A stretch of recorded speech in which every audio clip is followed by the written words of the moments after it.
to keep the officers the same as they were the last for 2022. That would be Mr. Steele as chairman, you as vice chairman, and the secretary, I think he's. Do I have a second? I'll second. All those in favor? Aye. Aye. Okay, establishment of the 2023 meeting dates and times. We meet on the first Thursday of every month at 7 o'clock. Do I have a motion to keep that, or a motion to change that date and time? Make the motion to keep it. I'll second that. All those in favor? Aye. Aye. Thank you. Aye. On the agenda, third is a public comment time. Planning Commission allocates a period of time during the item. Individuals who would like the opportunity to address the Planning Commission on any matter. Each person addressing the Planning Commission is asked to limit their comments to a maximum of 3 minutes. The two items that are on here are public hearings for Snuffy Investments and also Washington County Transit Authority. So you also have opportunities there to express your concerns or comments at that time. This one, if anybody has any comments for the about anything in South Strabane Township, please let us know. Judy, name and address? Sure. Judy Massey, Green Crescent Drive, and everybody will be unfortunately hearing from me again during this meeting. I've been coming to these meetings for 15 years or 17 years or more, right, Jeff? So I pay attention to a lot that's going on, and I am definitely here for all of you and what's going on in our, for the Snuffy development. And I hope tonight that this board, not everybody here may speak, because a lot of people are not as foul-mouthed as I am. But I hope that they take some sort of poll to show how many of us are against what's going on. I wanted to say just about, in case I have to leave, regarding Menards, and I really do hope they come. I just happened to be there over Christmas, and one of the things, I was there at night versus when I'm usually there during the day, and you guys have covered it. I just want to make sure, if you're doing the final thing, that the lighting there, the side where they have I have pictures on my phone, the top window is like all these bright lights, and we pulled in, I was like, oh my God, I didn't realize how bright this was at night, and all the lights in their thing. And I know people that live on Pine Valley that are concerned because they're elevated a little bit on how bright that's going to be. And I'm still concerned about zip codes for that as well. So just before you do that, making sure that those lights are going to be going off at night. People aren't going to be bothered, because that whole part, I mean, it was like Vegas, looking at it. And again, I'm usually there during the day, so I did not realize how bright it was. The other thing I wanted to bring up is, I know that you're going through a lot of stuff with Washington Transit. I have a lot of concerns, not that they're coming. I understand it's something needed for the city of Washington, not as much South Strabane, but that has taken a $1.2 million property and will not be getting tax money from it anymore. My concern is, and this goes back to Menards, where last time you guys didn't want to let them come through because you're concerned about the road. That entire Rhododendron Road is a hot mess. And if our township is going to be responsible, and that's the traffic coming from that transit and the size of the vehicles and everything going on, before anything's approved to make sure everything can go through, maybe this township needs to talk to the county and get them to pony up some LSA money to fix Berry Road. If a nonprofit's coming, that we're going to have to start to pay when those roads need fixed. I know you guys don't go to the supervisor meetings, but the supervisors just added fire tax nobody's aware of. So we're all getting an extra tax on our taxes now for the fire department that they've been told us. And they also have told, at the last 2 meetings I've been at, that we're in a lot of trouble financially in this township. And I say that because, again, if our township is going to be responsible for fixing Berry Road to any extent for anything, we don't have the money. I mean, the supervisor specifically said we are in trouble. We don't have any money left. We went $500,000 over budget last year. So again, if before anything gets approved from someplace that's not even going to be giving tax money back to the community to help pay for that stuff, and if the county's responsible, it might be just a thought. Anyway, and you'll be hearing from me again. Thank you. Thank you, Judy. Anybody else have any comments? Taylor Peak 630 Lakeview Drive. I'm just gonna hit on a few points here because I was just made aware of the whole Snuffy development at the end of my road just 3 days ago. In regards to that, I believe that this board's repugnant behavior in not notifying all residents publicly, and only those that are, quote, within 300 feet of the subject property, as if those would be the only people to be affected with adding 294 planned houses to the road, Corey, whatever the intersection is there. I believe that all of us should have been notified, not just those within 300 feet. So that is my call to you to do better in the future. In regards to a Mr. Klaus Schnitzer from the November 22 meeting that I looked up, he made a comment when he was prepositioned about the traffic increase on a, quote, a narrow country winding road. His response was that one half of the homes would be targeted towards empty nesters that will not necessarily travel during peak hours. And my question is that where does one come up with such an argument? Right? It doesn't make sense. It's a joke. Also, in that meeting as well, that the WEWJA sewer at the end of the road, Lakeview and Corey, is operating almost at max capacity. During dry, when wet conditions, it operates at max capacity. Okay. So upon that, there was a question proposed as to that the sewage station would need upgrading. And once again, Mr. Kosnitzer responded by saying that the Snuffy Investment Group would, quote, pay their fair share. And to me, what is a fair share of something that does not necessarily need upgraded at this time? Is it they pay for all of the upgrades, or is it there will be like snuck in tax increases or other ways that if they don't pay 100% of the upgrades, I believe that as taxpayers here, we not for those cuts.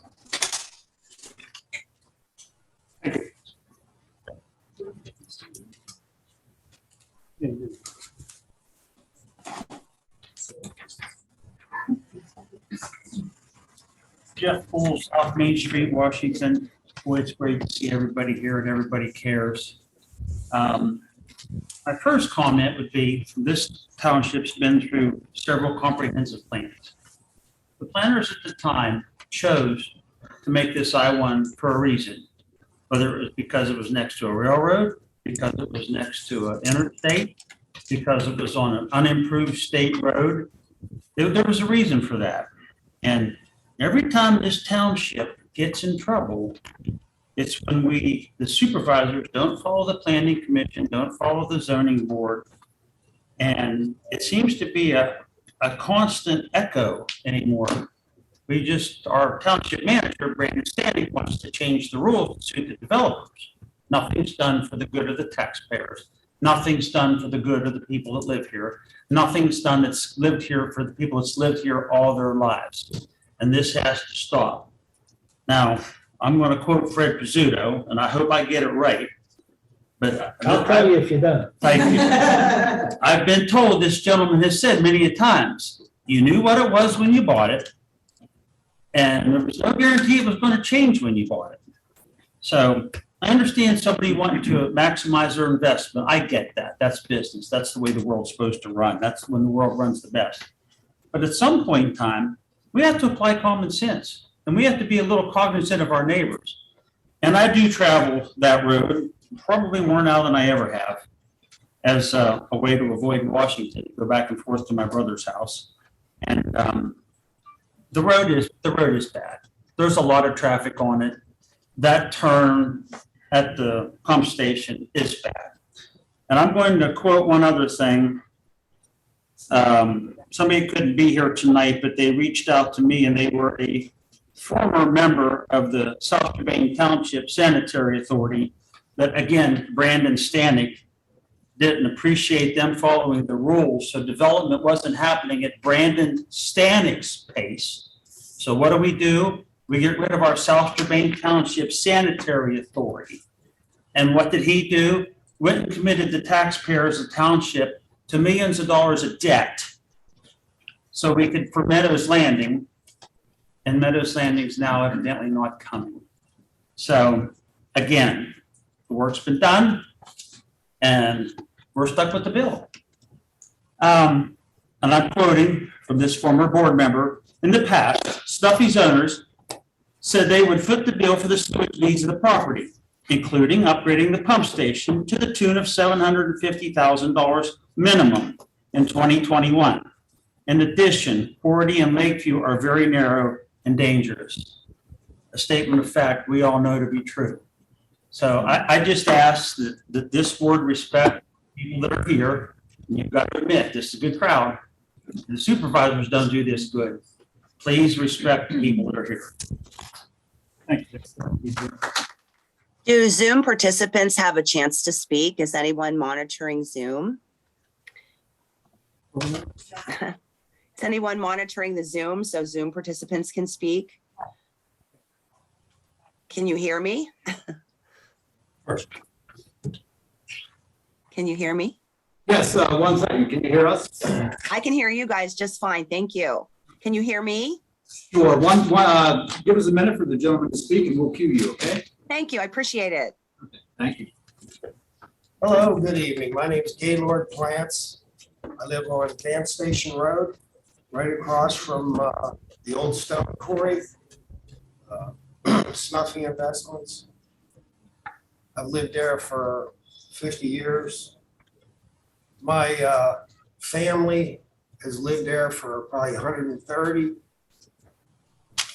The area that is in question, the infrastructure that's in that area, the roads, they're never going to be able to handle 300 houses. Now, let's just say everybody has one car. 300 cars. Well, guess what? Not everybody has one car. Everybody's got 2 and 3 cars. So there's 600 to 700 vehicles on that road, plus what's already on there. It won't be safe to walk on that road. So let's see what else is over there. The schools. Okay. Now you've got 300 houses. Everybody has 2 kids, 600 kids. They might not all be going to grade school, but they're going to be going to high school too. So now where's all our tax money going to go? So we're going to have to build more schools, raise the taxes on everybody just so these people can live in our township. And crime, oh boy, you know what? I was faced with that when I was here doing the bomb well. Those people, professionals, going in to drill wells, and everybody's here saying there's going to be crime from the well drillers. Well, those people work 12, 14 hours a day. They're tired, they're going back to the motel. They're going to go eat and go to sleep. They was saying there was people going to get raped, everything. I told them if they want to see some crime, look to Walmart.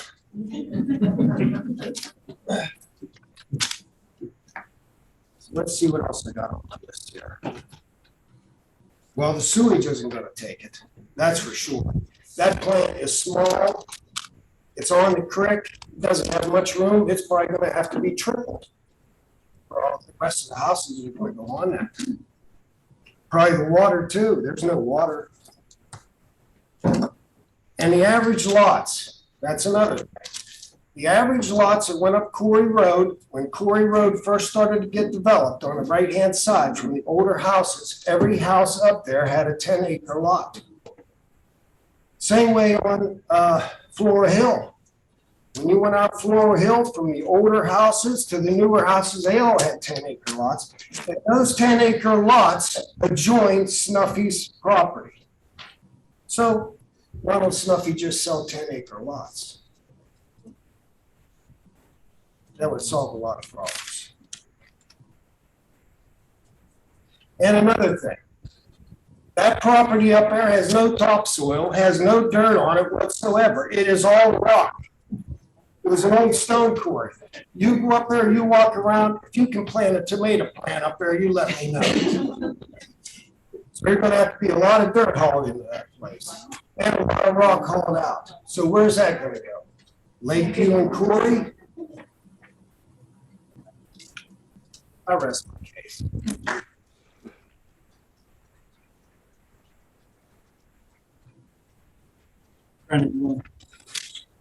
Sure, Lori, go ahead and speak. Hi, good evening, everyone. I live in the Hilltop Acres plan right off of Lakeview, and I've been here almost 20 years. Can you hear me? Yourself, Can you guys hear me? provide your address. I'm sorry, what was that?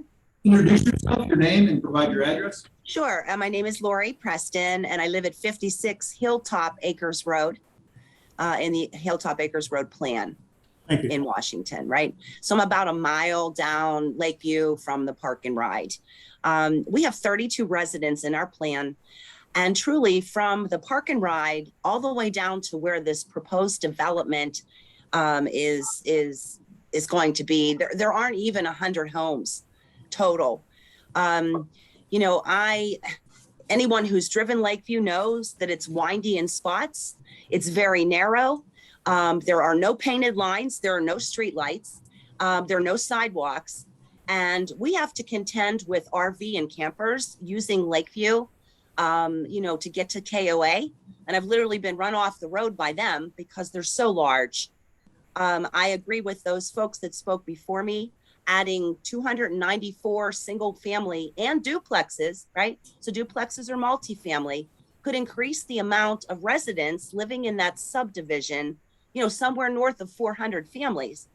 As the gentleman mentioned earlier, most homes have two drivers, right? A mother and a father. Sometimes you have teenagers, you have 3, 4, 5 cars. I mean, that could increase the traffic on Lakeview, somewhere north of 1,000 more cars a day. Let's not forget all of the delivery drivers now that everything is so convenient. Here in 2023, we have Amazon, we have Walmart, we have food deliveries. We have a lot of those, types of trucks coming down Lakeview as well, and that would increase. And I think someone mentioned that train trestle area is dangerous.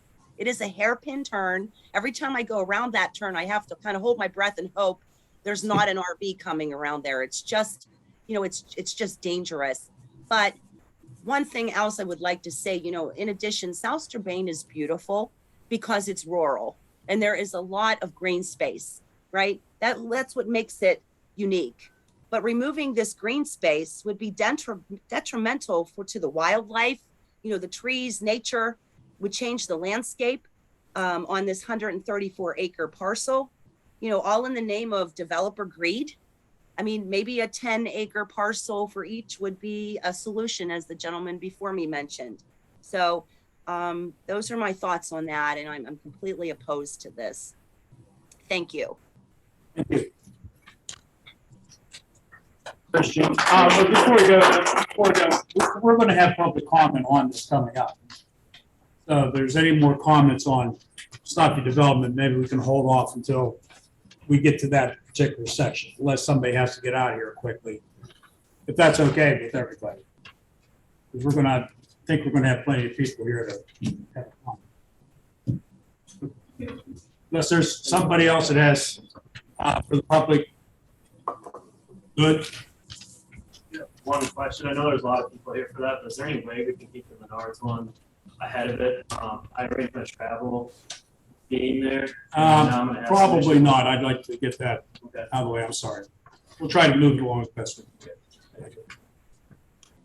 Is there anything else other than Stuffy or property and the 2 items on the agenda tonight, 3 items on the agenda tonight? Other than that, do we have any comments? If not, then we'll move on. Consideration of number 4, consideration of planning commission regular meeting minutes. We all had time to review those. Yes. I have one change.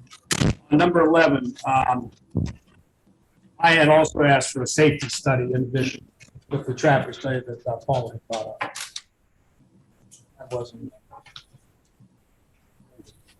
I know. I just want to have that in the record.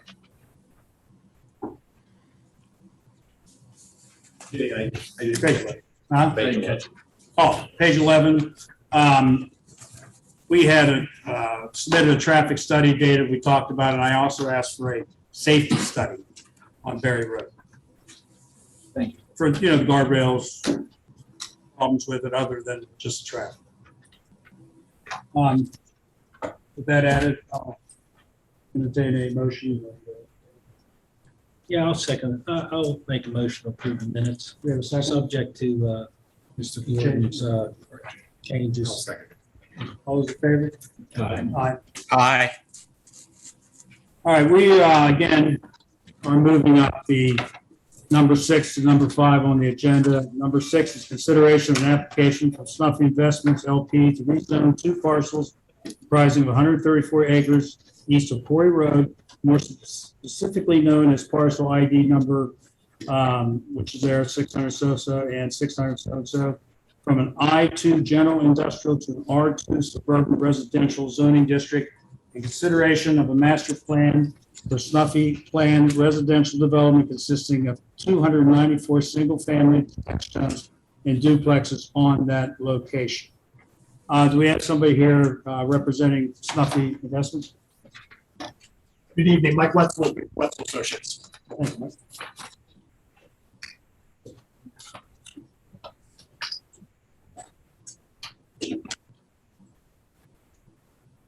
Brandon brings up our PowerPoint. Once again, my name is Mike Wetzel. I'm with the firm Victor Wetzel Associates. We're here tonight for the R2 rezoning and the master plan review consideration by the Planning Commission for the Snuffy property. If you recall, we were in front of the Planning Commission in the beginning of November, and then later in November, we did our pre-application also to the Township supervisors. As was mentioned, we're here tonight for the rezoning from I2 to R2 in regard to the property. It's 134 acres in size, and we're looking to do 3 different types of residential types of units within this plan for a total of about 294 dwelling units within the plan. Excuse me, what, Brandon, can you hit that little icon right there?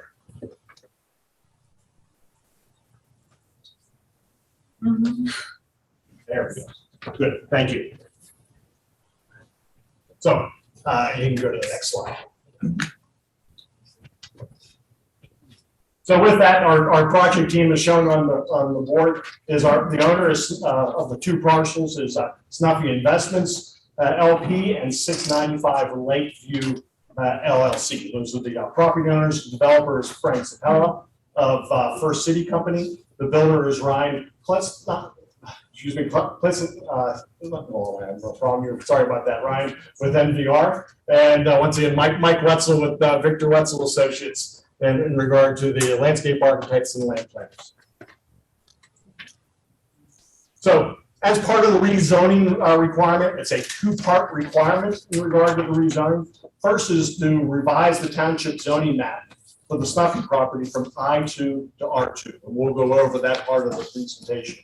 The second part of the process is for the master plan to show the design for the new zoning. So we're really only here for a master plan in regard to the overall site. There is considerable amount of engineering detail that needs to be done in regard to any future submittals in regard to the site. Those engineering details take into account traffic studies, geotech, environmental, as well as looking at what was also brought up in regard to the pump station located near the property. We understand that there are limitations that exist, but we're only here for a rezoning in regard to the property. Those items will be addressed, and we know they need to be addressed in regard to when we get into the tentative PRD. So those items will become if the rezoning is successful. So as we look at the comprehensive plan and the township map, this is the entire South Strabane Township within the property. The property in question is located here in yellow. As mentioned, it's 134 acres within the site. This particular slide, once again, is from the comprehensive plan, and it represents the net buildable land area. In this slide, the darker red represents where buildable land is located. The white represents locations where least development should And once again, this is all part of the comprehensive plan back in 2017. So these are continuations of slides from the comprehensive plan. This is another section in regard to the site. This is, once again, the site is located in the yellow circle. The green areas represent sensitive lands within the township. And as you can see, there are, especially to the southeast, a lot of that property is 100% of it is very sensitive. The white areas represents where there are least sensitive or no sensitive land categories within the site. So you'll see that the majority of the site of 134 acres is not within a sensitive land area. I have a quick question. What's sensitive? Well, sensitive lands could be drainage ways, steep slopes, those types of areas, wetlands that take place. And we'll kind of go through some of our other slides and talk about some of the sensitive plants. So you'll see the green areas that are really on this particular site represent some of the steeper slopes that take place. And we'll have a particular slide that will go over those sensitive type land uses. We go back to the detail of the developable area for the site. Once again, in this particular slide, the darker color is the area where there is developable land area, and the majority of the site area is within that developable piece. You kind of take the white areas, those were the kind of, go back to the last slide, those were the areas where the green sides are, and that's where we do have slopes that take place within the property along the side. So once again, we go back to the future land use for the township. Once again, this is under the 2017 land use from the comprehensive plan. And as identified on the sheet here, the yellow area represents lower intensity residential development, which is what we're looking at in regard to this development. So once again, we're taking the initiative of what is being outlined under the current comprehensive plan, that residential is the source that would be best suited for this particular property. So also within the plan, it talks about promoting housing within the comprehensive plan. Under objective 2 at the top, we continue to provide a full range of housing types throughout the community to encourage retention of long-term residents and to attract new generations of residents. So as I mentioned, and you'll see also in our presentation, we have 3 types of different type of housing product. We have between duplex units, lifestyle, single family, and those first 2 items are really more targeted to the empty nesters throughout the plan. They're more of a single living, no basements. Once again, it's all 1 floor living in regard to the plan. And then in addition, we'll have the traditional single family type of use. So what we're doing is bringing in 3 types of residential design within the Snuffy master plan. We'll get to that point. So also, there's talk about pedestrian and bike connectivity within the plans. So within the plan, we'll have sidewalks located on one side of the road throughout the whole plan. You'll see within our road network, the whole neighborhoods are designed as a loop road type of system, so there's always walking within the plan. So trails, walking trails within the plan, but also as underlined, it would include connecting neighborhoods to the township park. As we know, we have the property next to us is the township park. We'll provide not only a walking trail to the township park, but we'll also be providing a 10-foot asphalt trail to the park that would be used for bike use, but also for emergency access. So we'll be providing that type of access within our plan. Can we let him finish his Let us finish this presentation? presentation, then we'll have time for questions and comments. So, thank you. So once again, we're looking to rezone the property from the existing I2 industrial zoning to the proposed R2 zoning. So what we have in through here is we have Corey Road that kind of goes north and south down to here. Lakeview Drive to here that works its way through this section. Interstate 70 that wraps through, and then this is the 79 interchange within the site. The purple area represents the zoning of the I-2 zoning site. So your township community park is actually located in an industrial zoning district. Everything east of Quarry Road is R2. Everything west of Quarry Road is R1. Everything south of the interstate is R2. So one reason why we look at rezoning to the R2 is we're following how the road, the existing zoning takes place within the township off of Quarry Road, which is why we're looking to do the proposed R2 zoning district. So when we look a little bit more detail of the overall site, the black line represents the 134 acres of the overall property. We have drive down through here to here, Quarry Road up along with this, and just south of the interchange.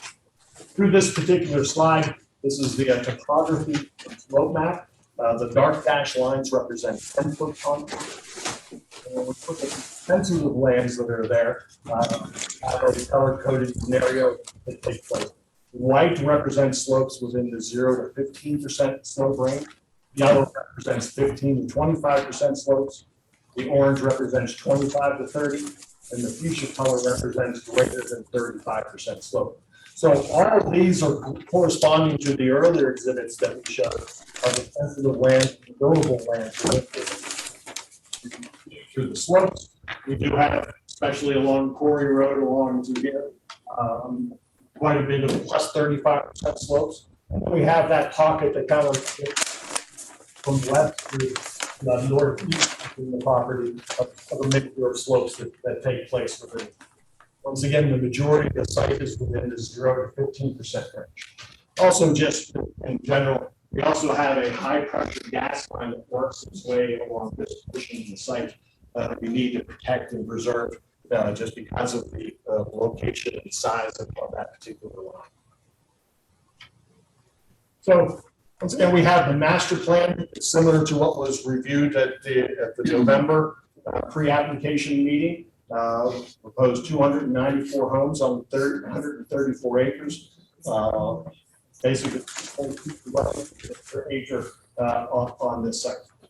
This represents really, once again, the three different housing types that take place. Off to the west side is the duplex units. There are a total of 54 duplex units, or a total of 27 lots associated with it. Then the central core is the lifestyle homes of 89 total units. Once again, those are targeted towards the empty nesters and all single family, single level living.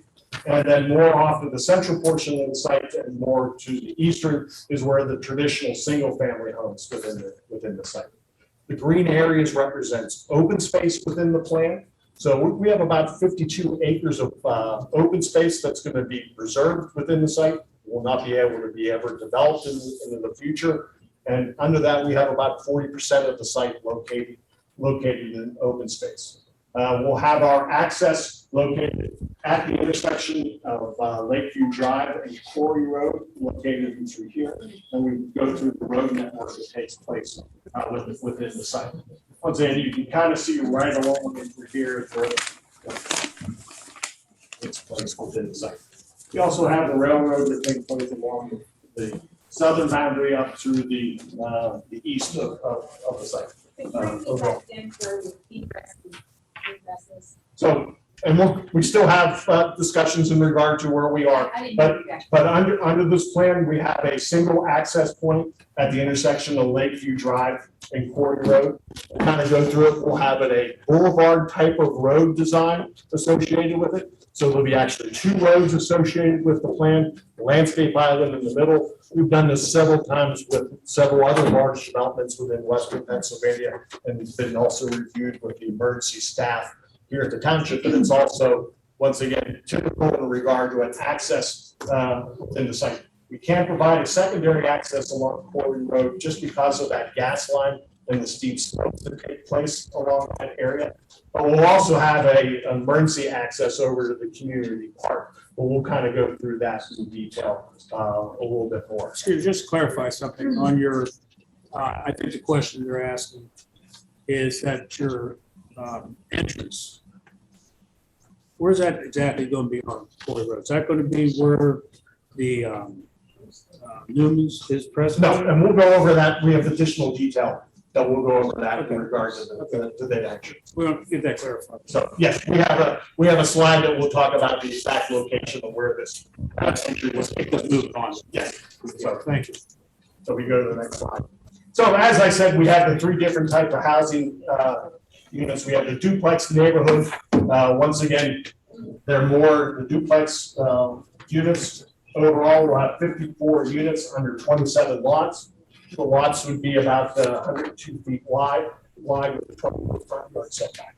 You can kind of see we're kind of creating loop roads within it to create its kind of own little neighborhood off of the road.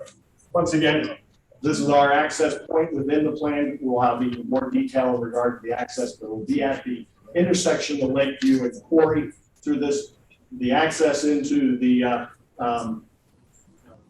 tree service is further down, and this is where the trestle is. And once again, we have a detail further within the plan. A lot of that area adjacent to Quarry Road is all located in open space within that plan. You can see we'll have two car garages, and it'll all be one-story type of living associated with these units.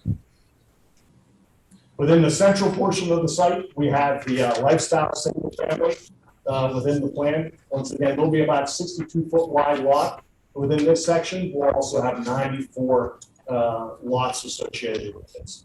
Once again, more of a patio home design, not a second floor, no basements within the plan, 2-car garage. So everything will be a first floor master associated with it. And that really takes in regard to the layout of the road system that we have within here, creating the loop road design and creating neighborhood pockets within the development. And then lastly, we have then the traditional single family. The slide number is wrong in regard to 148, that's 151. In regard to the single family lots, they're more in the tan color, more your traditional 2-story and basement type of units associated with it. Once again, more in the eastern central portion of the site, in the eastern section within the site area. These lots will also be about 62 feet wide associated with the site. 2-car garages, 2-story within the plan. That's all your water. Actually, I can kind of go back. Can you go back a couple of slides? So once again, we'll have a stormwater management plan. You can go to the master plan for everything. More. We're at the master plan stage as part of the submittal to the township. If the rezoning is approved and the master plan is approved, where we get into engineering type of documents that would be reviewed. As I mentioned at the beginning of our presentation, we'll have a series of reports that would need to be submitted at that time. I get a runoff on my property now, so it comes underneath the train tracks. Well, we'll let him finish his presentation. So Just keep in mind.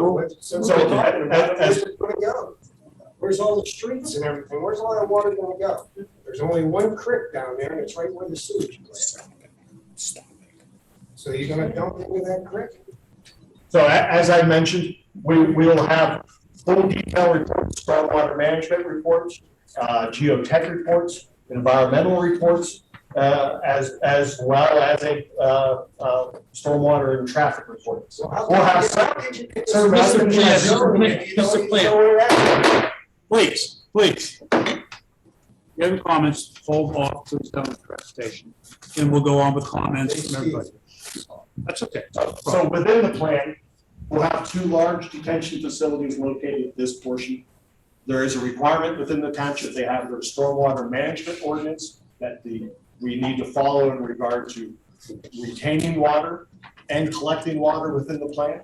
So these 2 detention facilities in through here, plus a larger facility located at that area are the proposed stormwater detention facilities.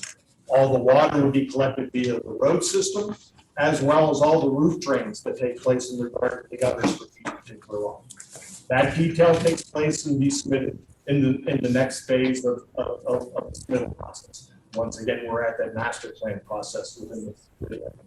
Those things are reviewed not only by the township staff, but your township engineer in regard to the details of those items. that need to move forward. Or a couple more.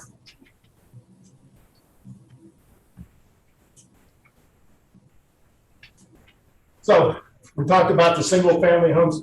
Within the plan, we'll also have a series of parklets and parks within the plan. As we've kind of talked about within the development, we have a series of loop roads within the plan, but we're also providing a lot of neighborhood park locations. So under this particular plan, we show 4 parklets within the plan. Again, through the road network, just keeping those very open and public, that we have public access and very open to the neighbors at this location. Up along that upper portion of the parklet, 3rd parklet located in that point, all located on public roads. And then we also have trails and a parklet located behind the duplex lots associated with that plan. Also, as part of the plan, we'll have a 4-acre neighborhood park associated with the development. Very large in regard to the overall size within the plan. There will be a lot of more activities type of space within those areas. And once again, as we get into the detail after the rezoning is successful, we'll be providing the detail of what will be designed in each one of the parklets, as well as the detail of the neighborhood park of what. But once again, we are providing several areas, parks located throughout the whole plan to provide the residents park area. Like I said, the green area represents all open space. The area will never be developed in the future in regard to more subdivision and more homes. And we're well exceeding the requirements of the open space, providing over 50 acres or 40% of the site. So, and as we mentioned, we have the community park located east, the master plan that's been done. So you can see what's going to be happening under the industrial zone over at that location. This is where the park will be developed further, and you can see the relationship of the proposed Snuffy property in regard to site. We'll have 2 access points associated to the community park within the plan. One is a trail located along here, and then there'll also be emergency access right along the cul-de-sac. Once again, the green area represents the open space, so we're not having very many homes up against the actual community park. There's quite a bit of space that is associated with the green area that will remain along that property frontage.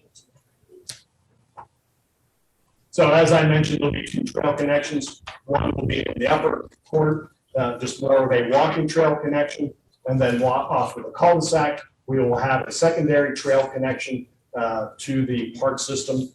And if we go ahead on that, Brandon, under that particular area, that will be a trail or emergency access. So there'll be a secondary emergency access over into the development. So it'll come off of the cul-de-sac. It'll be a 10-foot wide paved asphalt trail with an emergency access over to the park. On South Strabane's property. So once again, under the comprehensive plan, the idea is to connect neighboring properties to community parks and parks. So once again, we look at the road design slopes. As I mentioned throughout our presentation, our idea is to create neighborhoods throughout the whole plan, not just long cul-de-sacs. In fact, we only have 1 cul-de-sac within the overall plan.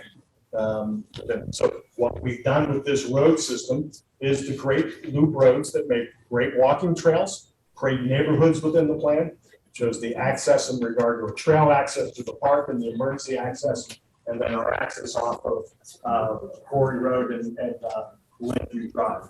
As you can see, also through the road network, really where we are protecting the sensitive areas associated with the site by preserving those locations overall. Now, we've come to hear that there's been this letter that's been kind of passed around over the past few days. If I'll read it, this is going to affect everyone that lives on Quarry Road and Lakeview Drive. Access to this housing plan will be at the intersection of Lakeview Drive and Quarry Road, basically Newman's pre-service driveway, right by the train trestles. Please try to attend this meeting on January 5th and voice your concerns. We're always glad to hear comments in regard to neighbors, in regard to our developments. There are many times we do make adjustments to the plans under comments that we receive. But really what we see into this memo or letter that was kind of sent out, there's some misrepresentation in regard to the intersection location. We're not using Newman's tree service driveway. We're not close to that driveway. So if we go to the next slide. As we look at the aerial in through here, this is the train track. That's the trestle location. This is the driveway that leads into the tree service location. From the trestle to their driveway is about 105 feet. Once again, our access is going to be further up at the intersection, shown here in yellow throughout the plan. So it'll be at the intersection of Lakeview Drive and Quarry Road. That distance will be about 250 feet away from the trestle. A lot of site distance associated with that location, and not where a lot of the activity saying being at that point of the site. So we are considerably much further away from the trestle location within the area. That's from, I'm concerned about that. I'm the property owner, Lakeview Drive. You showed me where my property is, 690 on there. I'm not sure where 690 is in It's the regard. end of Lakeview Drive, the last property on Lakeview Drive. It's the The corner. intersection of Lakeview is corner. Is that your house right here across from the driveway? Yes. No, that's. Or is it this house right there? I'm not quite sure where Are 690 you the house with the LSU flag? Yes. Okay. I think we're probably what? Okay. You have the pool in the backyard? Yeah. Okay, so you can see your pool located right there within the plan. So once again, this is the road network. This is where our intersection will be, approximately 250 feet away from the trestle, where the access into the tree service is about 105. Is that shown where the pool is? Please, we can't have everybody one question at a time, and we'll have that coming up, ma'am. We'll have that in public comments here very shortly. He's done his presentation. Very shortly. Just keep that in mind for what you want to ask questions about. That's my driveway. Whatever you look at No. the pool is. May I explain? The red lines are dimension lines. That's not something that we're constructing. Those are just dimensions to show the distance between the trestle and where the Newman's tree service is. The second line, which represents 250 feet, is the dimension from the trestle to our intersection. We're not building anything on these red lines. They're just dimensions. So we're only accessing the site right along through there. So we are just trying to give a visual impact or design to show where those driveways are. And we're not doing anything on the other side. Could you pick up the pace a little bit, too, please? So as we go through, once again, we have a single entrance into the site. Once again, right at the access of the interchange, we'll have a boulevard road design. Excuse me, can we let him finish and then we can all talk and make comments? Okay? And as part of that design, you can see we'll have the boulevard road design. We'll have a central island. We'll have street trees about 50 feet on center. We'll have ornamental trees within the island, within this section, about 30 feet on center. The island area will be trees that will be owned and maintained by the homeowners association. Once again, there's a trestle location in distance through there. Once again, just the cross section that takes place, normally a township road has a 50-foot road right of way. We'll be providing a 60-foot boulevard road right of way. So we'll have a sidewalk with an 10-foot flat area, a 16-foot cartway, a 10-foot island, another 16-foot cartway, and then another flat area of 8 feet associated with it within the site. So other examples where this boulevard has been used, those are several projects that we have worked on. The Alderwood plan in Pine Township. This whole area is a boulevard road that's providing only a single access into this particular plan. You can kind of see the design that takes place with the photos. There'll be the paving area. There'll be several broken areas that take place. We were able to, in case of emergency, be able to turn around or have emergency vehicles access within the plant. And you can kind of see the landscaping that takes place. This is the Christopher Wren. It's an all apartment complex with that area. Once again, a boulevard road design located right along and through here, serving all of the apartments. That is the only access, no emergency access. Once again, you can kind of see the boulevard design that takes place within the plant. And then lastly, the Newberry over in South Fayette, over behind the Hopewell area, leads to the housing. This is higher length, and through here is a boulevard, and the only access to the plant. Once again, then the boulevard design that takes place that are able to handle emergency vehicles. So as we wrap up, once again, we're seeking the R2 zoning, the master plan approval under the rezoning. Number one follows the township comprehensive plan for residential use for the site. Number two, residential adjoining township park. And three, logical extension of the R2 zoning on the east side of Quarry Road. Under the master plan requirement, we provide a variety of housing types. It's defined in environmental features, 5 neighborhood parks, and open space within the plan, and also connects to the township park. So with that said, we're seeking the planning commission's recommendation for the rezoning of the property to R2 and the recommendation for the master plan for the Snuffy property. Glad to answer any questions that the board might have at this time. Let me ask, I have a question, two questions. Number one, who is the owner? I don't consider Snuffy Properties a human.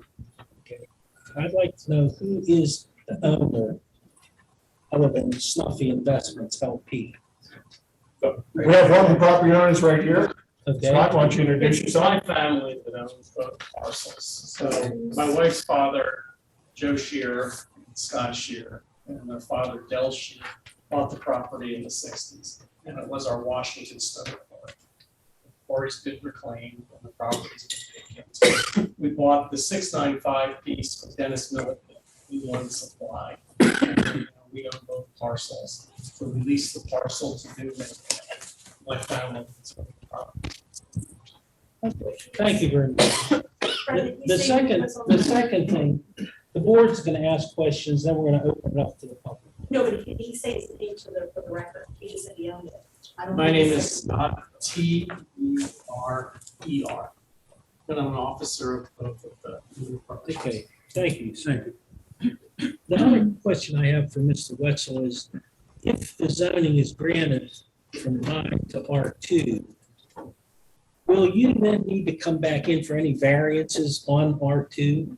No. Or do you have a detailed enough design that you're not gonna need variances after you get the R2? At this time, we're under the master plan review, but we've looked at designing it under the R2 plan residential requirements. So we're not anticipating at all at this time any variances. That's not to say it is, but we're only at a master plan standpoint in regard to the site. We're following the requirements of the front yard setbacks, rear yard setbacks, open space, et cetera. Thank you. Question. You done, Fred? Yeah. Question. On the matter of the Lakeview Drive, what's your opinion on Lakeview Drive in particular, as far as a road access to your plan? Well, as we mentioned back in November, both this board and the supervisors, as well as what we presented today, we understand there are some improvements that need to be looked at, and we are aware. But once again, we're at the rezoning process, and we've always have said several even times in this presentation, we'll have a traffic study done that will talk about what improvements will be needed to. But that's a state road. You understand, that's a state road. Yes. So we have no control on anything that we're going to do. And I guess, Brandon, that is on their agenda. But that the transportation improvement program for PennDOT, they were not accepting it last time. So they haven't accepted yet. But even if they do, that could be 2, 5, 10, 20, 50 years from now before they do anything correct. I got some figure back here. Yeah. We can't hear you. I said, correct, Jay was correct. It would be some time. There's no set parameter or. They haven't scheduled anything else. Even if they did approve it, they have to schedule something that could be years before they would come in and approve that road. And just as a personal item, I was on that road right before Christmas. I went down that road and almost got hit. I just let me finish. So I wasn't real happy with that. And I went out on Tuesday with the raining and going eastbound on Lakeview, half a mile in, the road tightened, ponding all along the side. Probably 2 to 6, maybe more inches, coming out maybe 1.5 to 2 feet onto the road. 1 mile down, tightened even more, guardrails on the right. 1.5 miles down, tightened, hillside on the left, guardrails on the right. I got stuck there one other time with an Amazon truck, parked there going somewhere, couldn't get around. And 2 miles down, obviously, you get to the trestle, which is the blind turn, which is not good. So that's just my opinion on that, what I saw on that road. And then my question to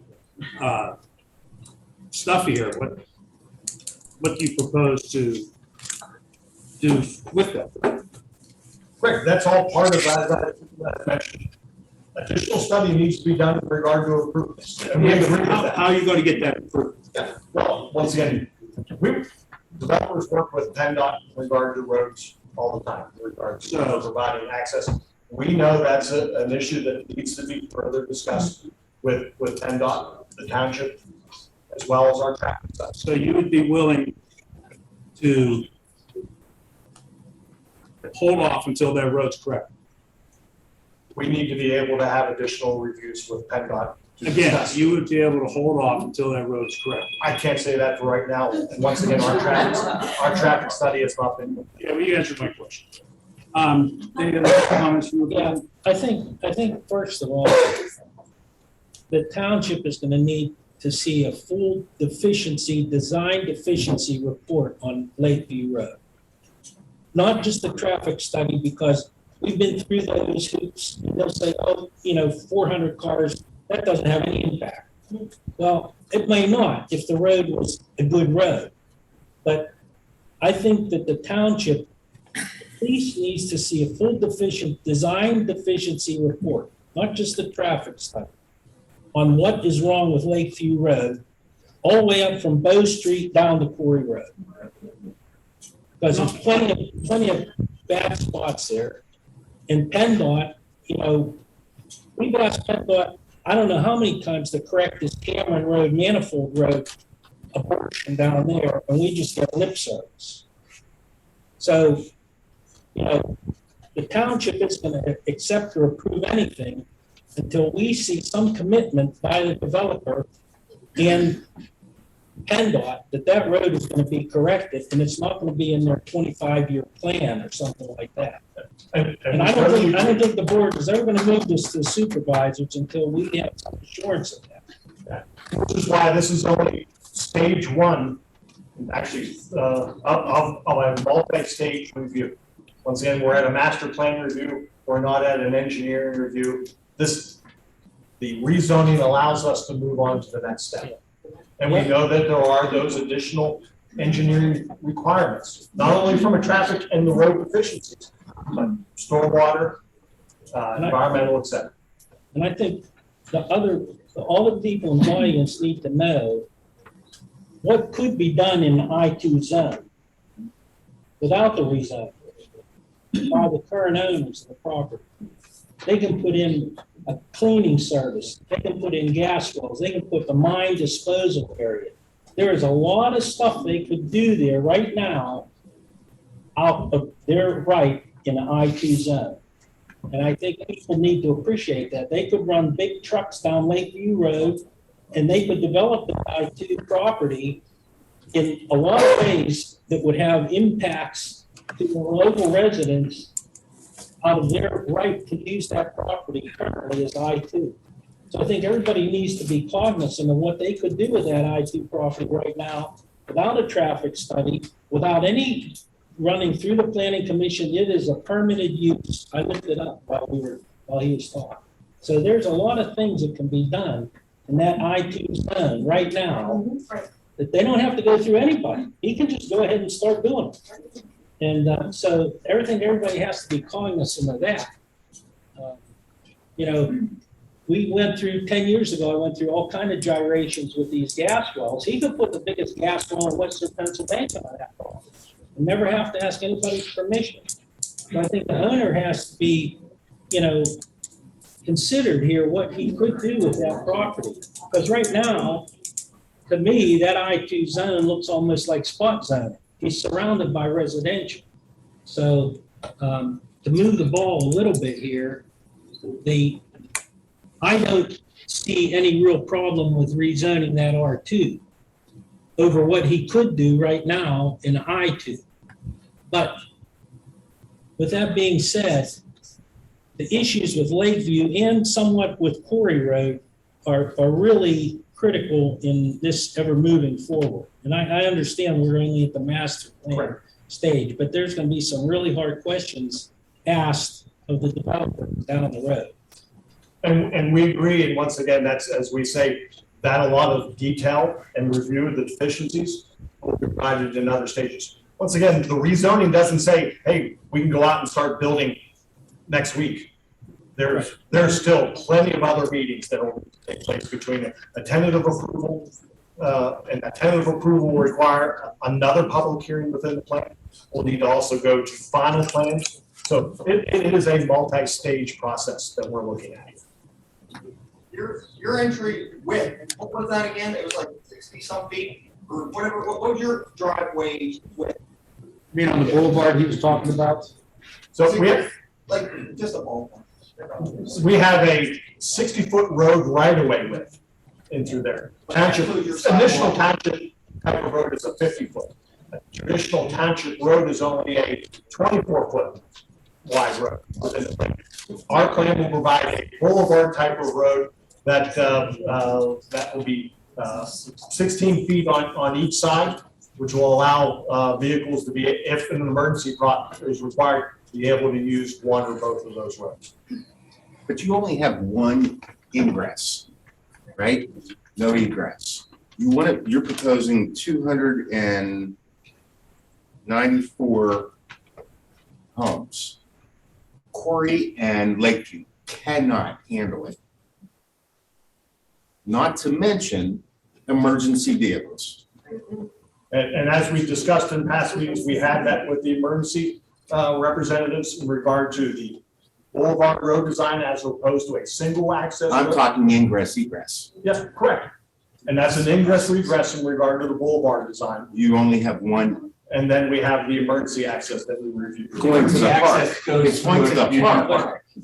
Well, I mean, come on. So somebody's gonna drive around your plant, down Floral Hill, through the park, an ambulance, to get to your residence.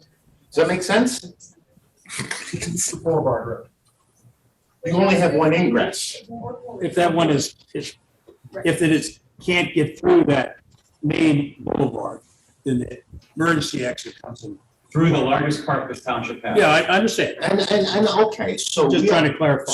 So we're all from here. So you know Quarry and Lakeview. The intersection's this big. Right? So you feel comfortable, and the board, do you feel comfortable in allowing this?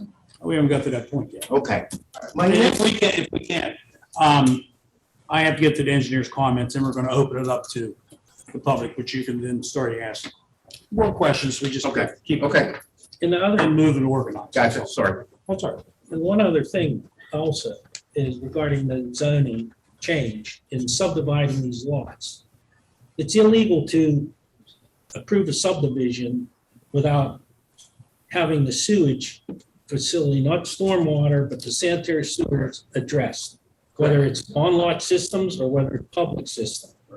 And you cannot board can't move forward with any subdivision until that sewage is addressed. And we all know that pump station is already close to maxing out. It is So at max. So, and we the totally cost agree. of that improvement, whatever it is, whether it's new force main, bigger pump station, the cost of that improvement is going to be borne on the developer, not on the township in any way.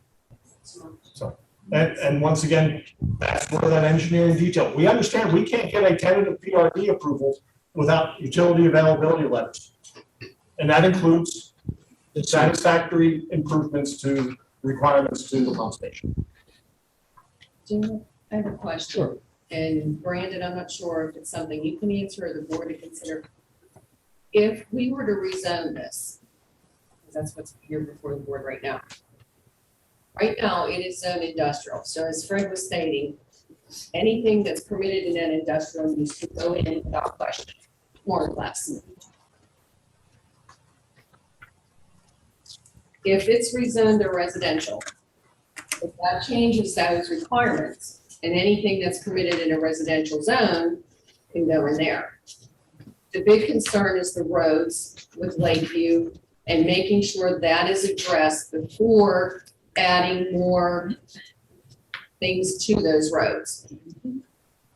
Once it's zoned residential, are we opening the township up to more risk by those residential items being permitted in there already and not being able to have any ground to stand on to have those roads improved prior to those developments going in? Yeah, I would recommend that no action be taken on any kind of final PRD unless you have that commitment. Right. Yes. That's what I mentioned. Yeah, that's, Or even Roads are done tentative, before even any- tentative approval. yeah. But that means we don't rezone. We don't do the rezoning until that's done. No, the rezoning is the first phase in regard to getting to that point. Yeah. Rezoning.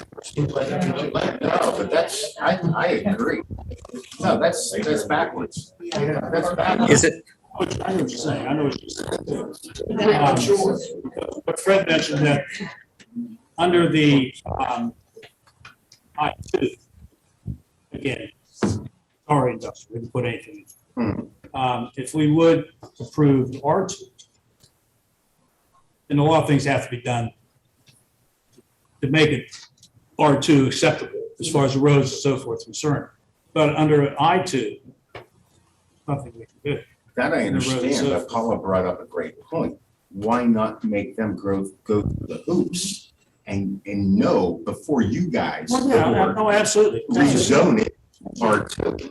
I think I mentioned that's why I asked if they're willing to do all this before we do anything.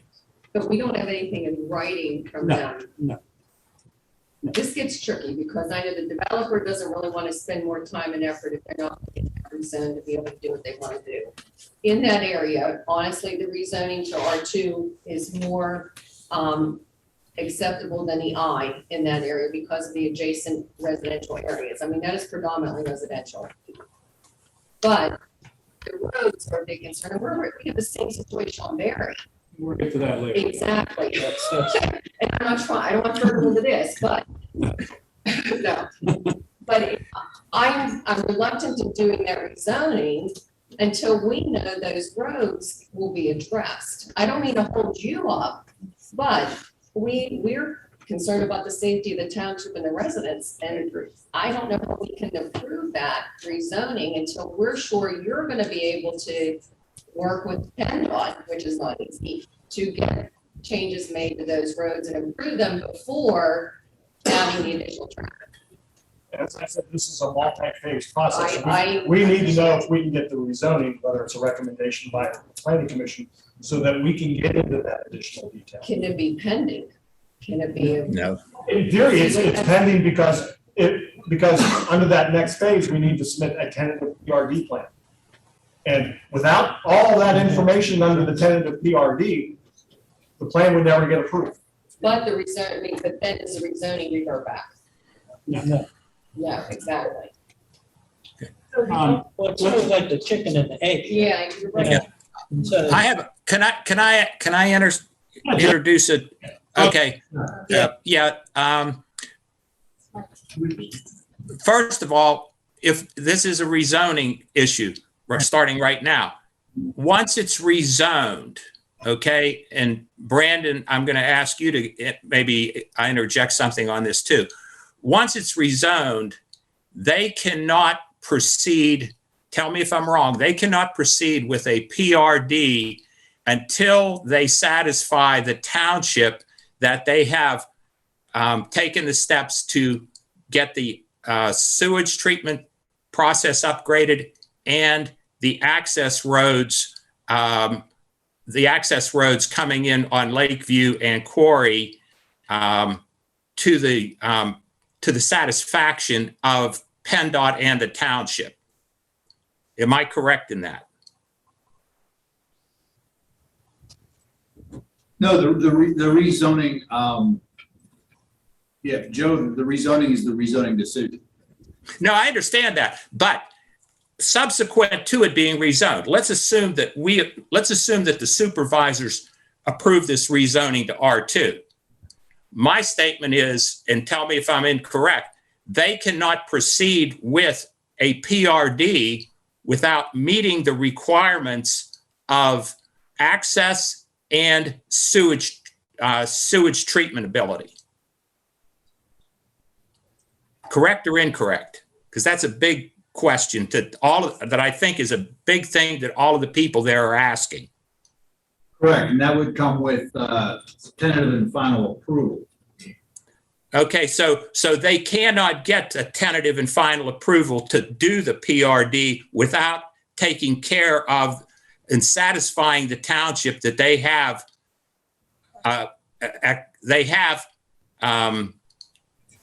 done what's necessary with regard to access and with regard to sewage treatment. So those are and can be conditional approvals based on the developer getting those additional third agency approvals.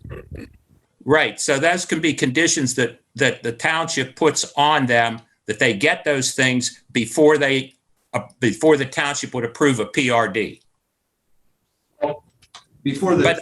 But they could do other things that are acceptable within an R2 without having to get those conditional uses approved.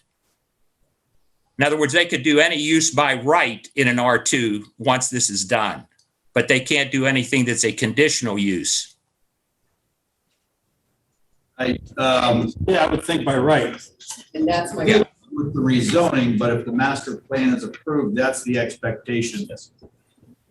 But say they leave, it doesn't work out and they leave. The property's already rezoned to R2. What else can go in there though that can impact those roads that we can't do any control over? It would be R2 at a less it'd be R2 typical density and not a PRD density. What's a typical density in R2? I would say half acre to an acre. Mm-hmm. But again, Exactly. zones are. Exactly. Yeah, 78. And Joe, I heard you say about sewage and access, and that's what the PRDs are conditional on, but that's PennDOT's interpretation of access, correct? Correct, even under a by right plan, we Correct. still have to go through PennDOT in regard to the access to the road and the use of the road. And my concern with PennDOT is their interpretation. It's not until the accidents occur and they have enough accident counts to justify putting in a light or whatever. So after the problems occur, then that's when they might take action. Say react. Yeah, exactly. Thank you, Joe. They're reactive instead of proactive. Yeah. But the point that what I heard Brandon say was, and I think this is the key, is are we okay at this point recommending an approval of an R2 because we understand what the use by right, the uses by right are, and that we're okay with the applicant going ahead and doing something that's a use by right, anything that's a use by right on that property once this is done. That's the key. And I don't think I clearly understand without going back through the the zoning, whether or not there's anything in the use by right that we don't want to have happen. I think there's a lot more things that we don't want to have happen on that property that's a use by right in an I-2. I agree with you, Fred. Well, Joe, in an I-2, let's say it doesn't get approved and somebody comes in with an I-2 and they put something industrial in there. Any safety engineer or anybody worth their salt in that company is going to go, we can't handle this. This road won't handle what we're doing. And that curve's not going to handle. So my thoughts are a good safety person at any business going in there is going to look at that and say, no, this doesn't work. Well, that's your assumption. I'm not assuming anything. You can make that assumption. I'm not willing to make that assumption. I understand. Make it conditional. Quick question. How much due diligence have you provided the board other than this little slideshow you put on? We've met with the sewer authority. Do you folks have? We don't have anything to do. Okay, so you provided no documentation, no due diligence to the board other than this. Am I correct? To this planning commission, yes. Okay. So how the board could sit here and justify or even ponder changing this to R2 with no due diligence provided is beyond me. I understand.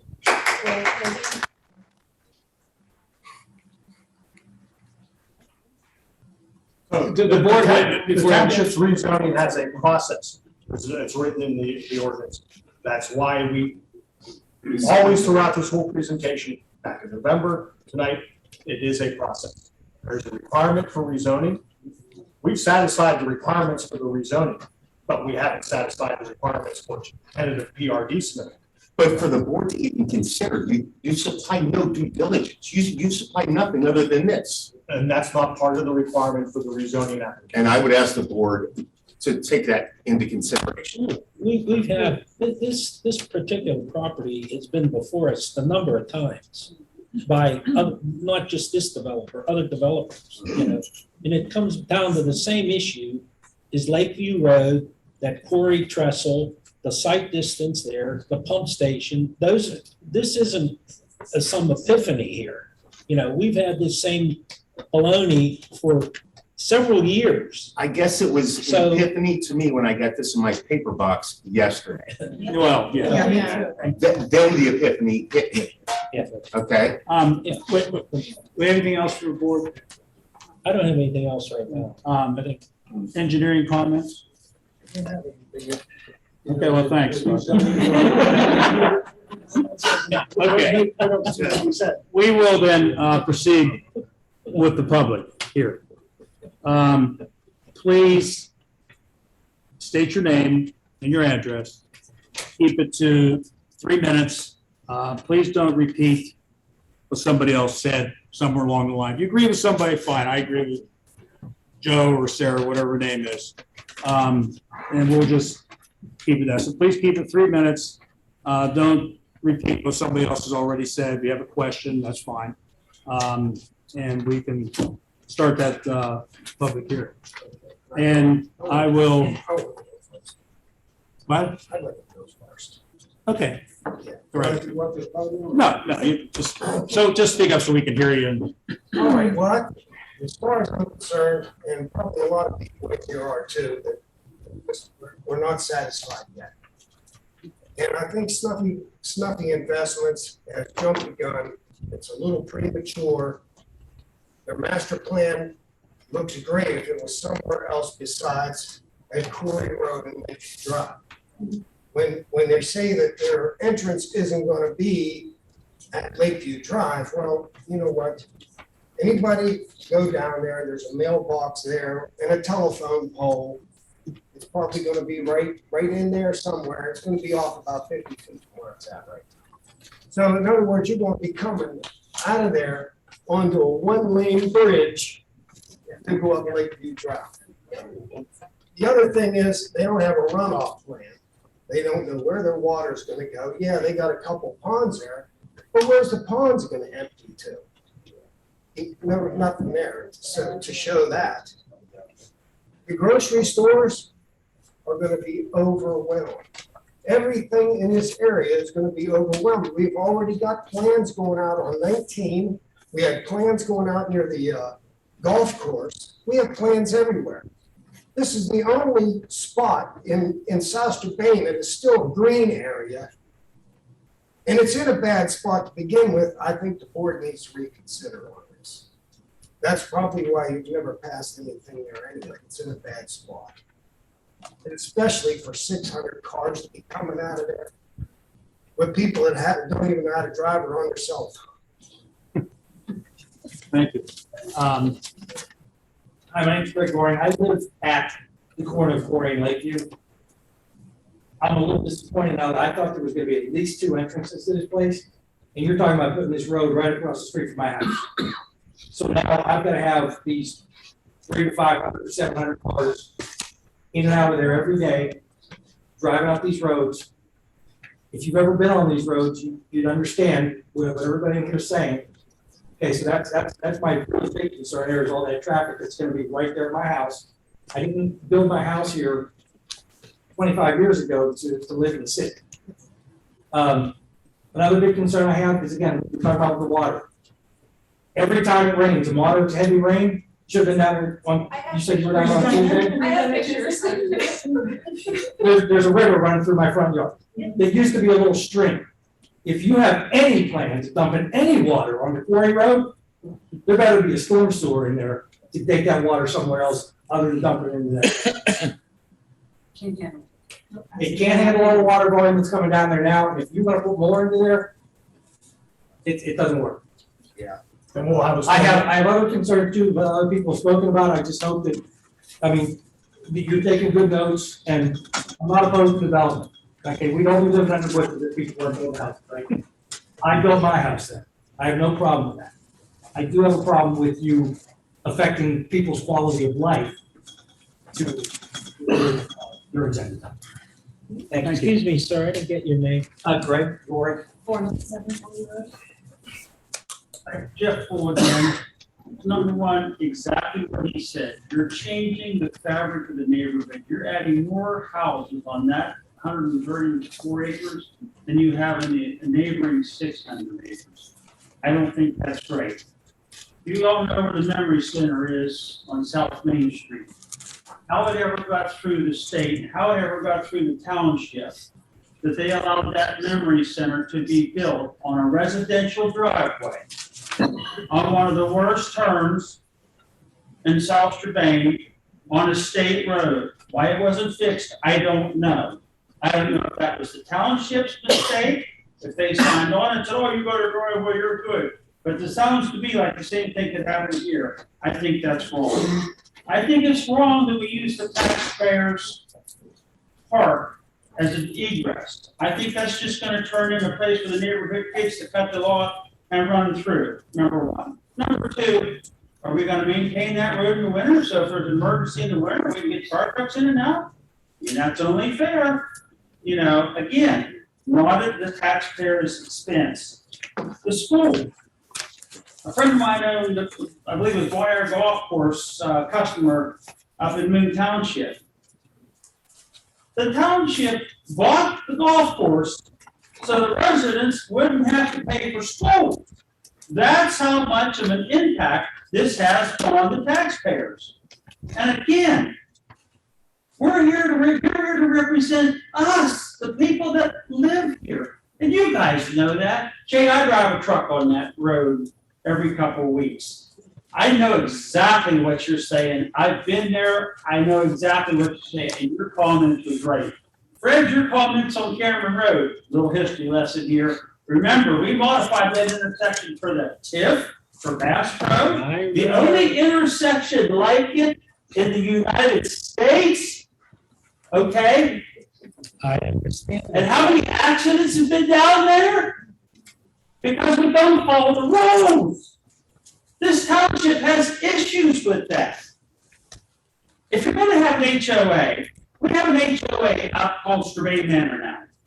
I don't know if you folks know this, but the residents of the HOA are suing the township because the HOA never got the sidewalks on most of the phases nor the walking trails that they were provided. You know, the walking trails they want to use there, to use it for their emergency. Jeff, what's, getting off track. No, we're not, because the taxpayers pay the bill. I The understand. township's being sued now for what's going to amount to about $500,000 worth of failure of the township management. And in addition, I don't know for sure, but I'll bet you this township, us, have paid between $150,000 and $200,000 to the township solicitor to defend against residents and taxpayers of the township. This township's not set up for the management style to do that. And I hope the hell we don't make that mistake again. And I hope enough people stand up and see that the supervisors for the last several years are held responsible for their shortcomings. I guess that's pretty much, that's enough said. But I think the most important thing is the fabric of the township. We've mentioned that Strabane Manor as an example. That's out there, that's by itself. That's one thing, with plenty of access in and out, that's fine. Bradford was same thing. The one down on Country Club, pretty close to the same thing. This one's different. And one more point. You've owned the property since the 60s. You've had what, 80 or what, 60 years? 60 years to work with PennDOT to make those improvements. You had how many times that pump station was upgraded? It could have been done. But you, sir, chose not to do it. Jeff, you're past the 3 minutes. Okay, but the point is, your lack of penalties does not constitute an emergency on the taxpayer's health today's court. Thank you, Jeff.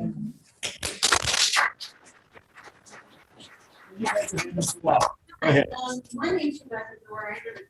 What's the last name? Dora, Booher, it's like Halloween, Booher. Oh, okay, thank you.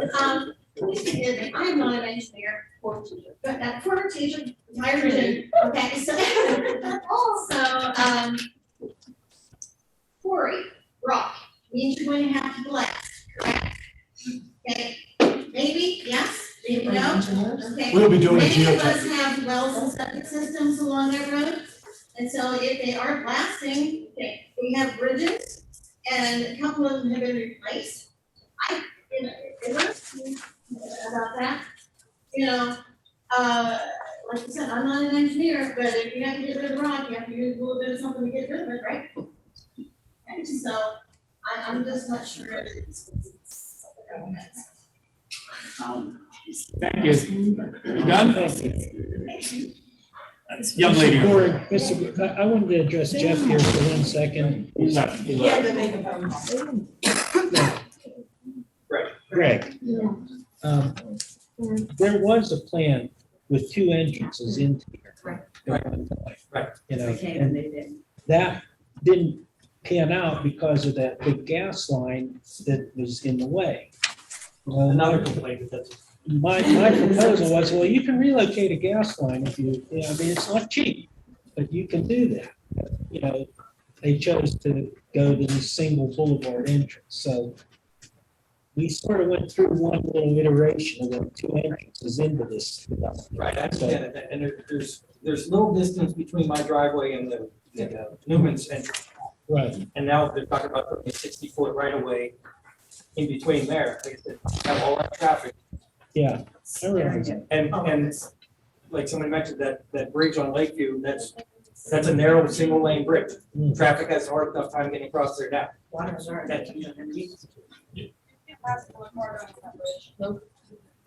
ahead, Jay. Somebody else want to? Yeah, young. I also want to address. Name and address. My name's Lauren Bravo, and I live at 390 Victoria Road. I also want to address the road situation, because there was an accident a couple weeks ago, and I was right behind it when it happened, and I know for a fact that a tow truck and a cop car cannot pass on that same road, because it was just too crowded. Where was that on? It was right by the farm where the bad turn is. Oh, okay. It was, I was coming home from work, and traffic was completely stopped, you could not go. And I don't know how you can expand the road because you have hills on either side. It's gonna be an accident waiting to happen. Yeah, I know my brother just moved into my house in Lakeview too, and he's not very happy. I also want to address, when you said blasting, he was shaking his head no, and I asked when you were shaking his head. We don't anticipate it being glass. It's all rock. It used to be a board. That's rock. Crushed it and we sold it and it's gone. It's still there. It's still there. It's still there. The limestone. Also, the walking trails in the park, we already have a park. We like to walk on the road. That won't happen. It won't happen. We walk our dogs down that road. That won't happen. This will give you another. But That's what I think. we can dive in there. And I know it's 14. I have to go to that. I have little cousins that, when they're driving on that road, I do not feel safe about driving in that house. I'm sorry. I don't feel safe driving. I was going to read an article on this. It's at www.southstradadiators.com. Thank you.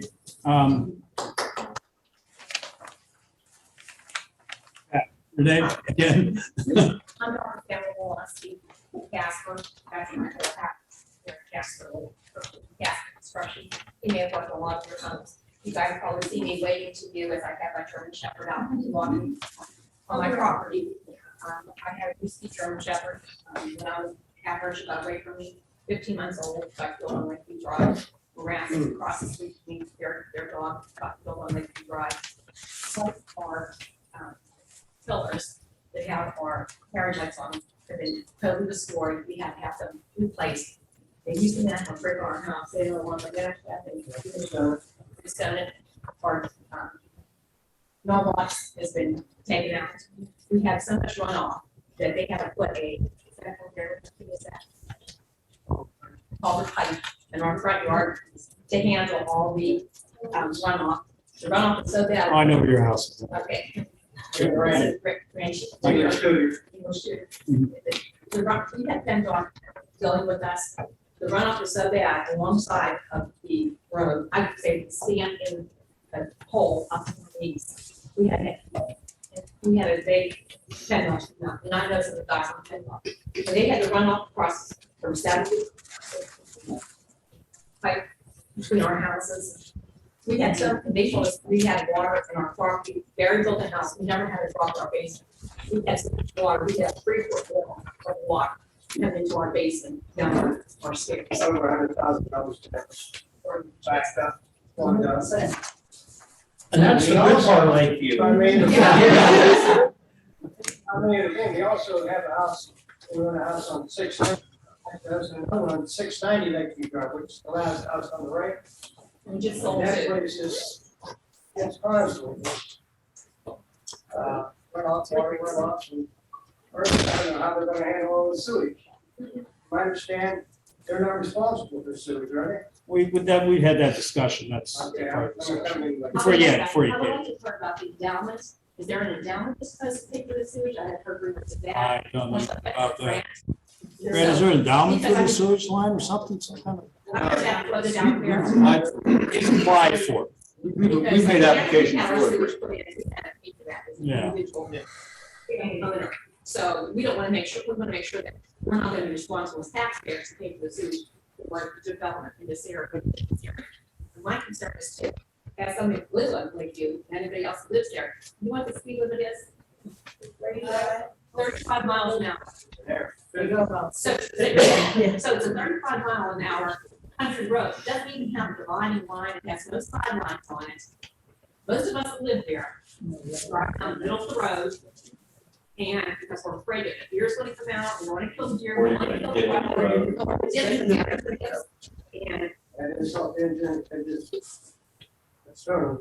you know, when you're talking about dealing with PennDOT, we were on vacation.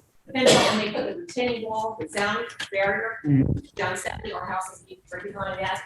When we were going on vacation, they came through and cut all the trees down, which were our trees, and they weren't supposed to cut those. They continued to cut them. It's been over 2.5 years now. We have still not gotten those trees replaced. And the water damage that we had, PennDOT would reimburse us for that. We had to use our own insurance company, which ended up dropping us because of the claim. And as a former director of special education at Trinity Area School District, I'm familiar with the school system. We talked about the R2. There's going to be a lot of money needed to pay for. I was a special education director. You're going to need additional teachers, administrators, buses, support staff, psychologists. There's tons of support work that go into that. After workers, I mean, that's the employment. But there's also going to be who's going to take care of the roads, who's going to take care of the infrastructure there. And you're talking, I thought favorably about I-1, maybe people don't want that's the industrial area. But industrial area, you know what? They pay taxes. We need the infrastructure, they won't use our schools. But they take care of their own roads on their properties, but it's an industrial area. Yes, they do. What about policing that area? Will they use our township police or they have their own police? So when you're looking at I-1, I-2, and trying to make it sound negatively, I think there's positive aspects to this coming in. Well, the comprehensive plan, I thought they did a great job, because I love living in South Strabane. I think it's a nice area because it's a balanced area. We're not a Peters Township, we're not all residential homes. There's industrial, there's commercial, there's residential, there's farm. You're getting over the 3-minute limit there. So, but it's a nice balance area. This is my question too. If you're changing, if you change this to an R2, where in South Strabane would you change another R2 to an industrial to keep that balance? Is there any plans to change any other area? And I like the utility, you do a nice little dog and pony show. It feels really nice, but I like to see some due diligence done to talk about infrastructure on the roads and the runoff. Mr. Plant. That's what, okay, thank you, Yeah, thank you. Sorry about I'm sorry, he had his hand over his voice. All right, Matt Morgan, 197 Van Station Road. We're talking about Quarry a lot, we're not talking about Van Station. The path that's gonna be taken is up Quarry, when you wanna go to South Hills, you know, for dinner, you're gonna go up Quarry, you're gonna go down on 136, you're gonna go out Davis School Road. Now you're over on Davis School Road. That's the common sense way you're gonna go. When you go up Lakeview, you're going to Walmart, but when you wanna go 79 South, you're gonna go back Lakeview, you're gonna go up Van Station. Because you're not gonna go hit 2 traffic lights, you're not gonna make that tight right turn on the Lakeview, and go up to 2 traffic lights, get on the 70 and go to 79. You're coming my way. I say we put a covenant in saying that their entry road could be the same size, no larger than Van Station Road, until the roads are upgraded to something normal. I can show you my frontage right now. I got people that drive right through my yard. Mine, and I have to fix it. Brandon can help out the water, but anyhow, let's see.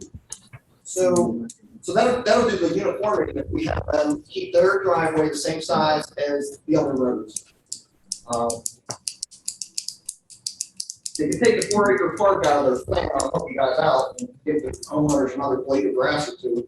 If you have a park that connects to it, and the school bus pickup is gonna be at the block right there on 40.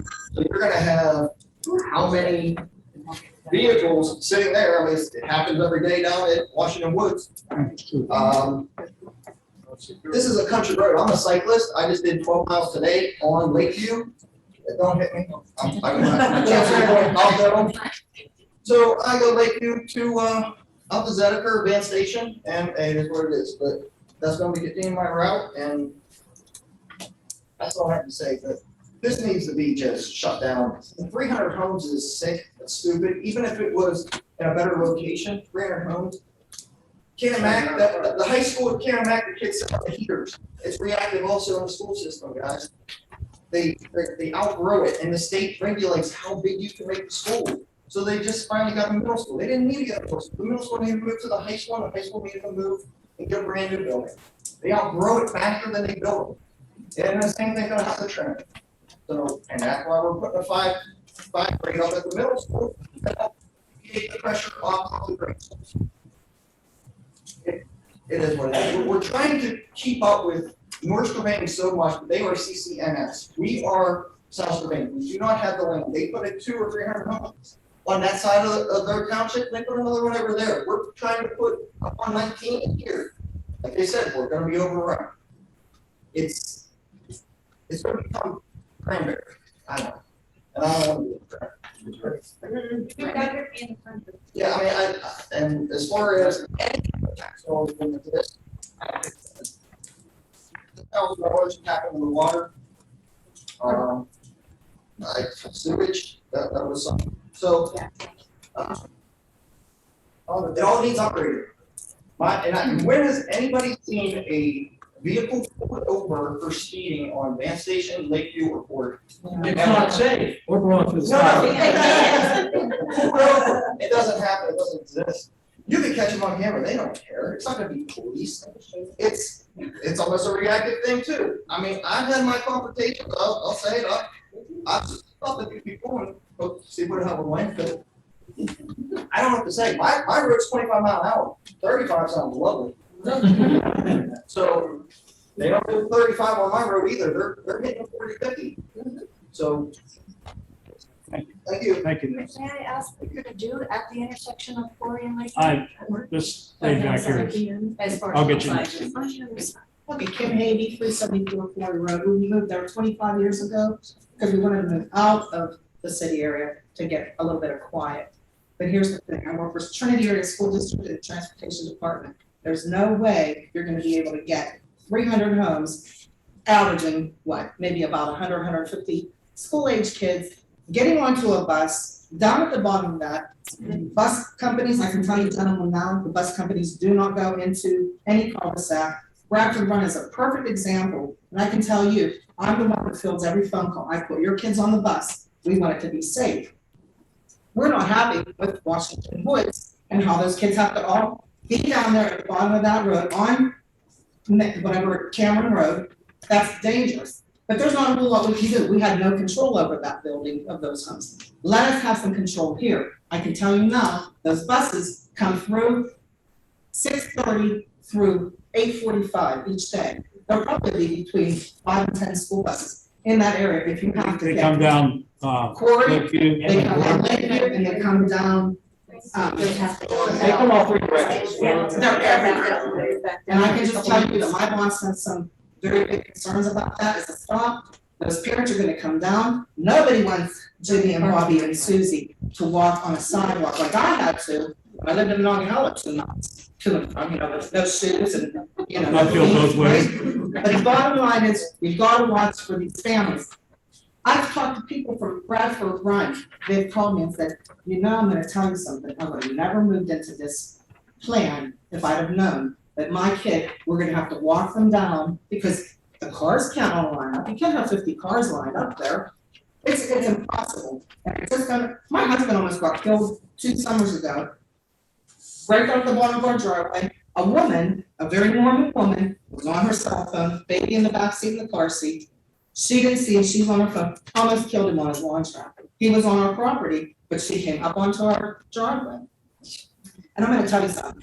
I also commend the job that South Strabane does in the wintertime, but they cannot keep up. Quarry is one of the last places because it's so flat, I guess.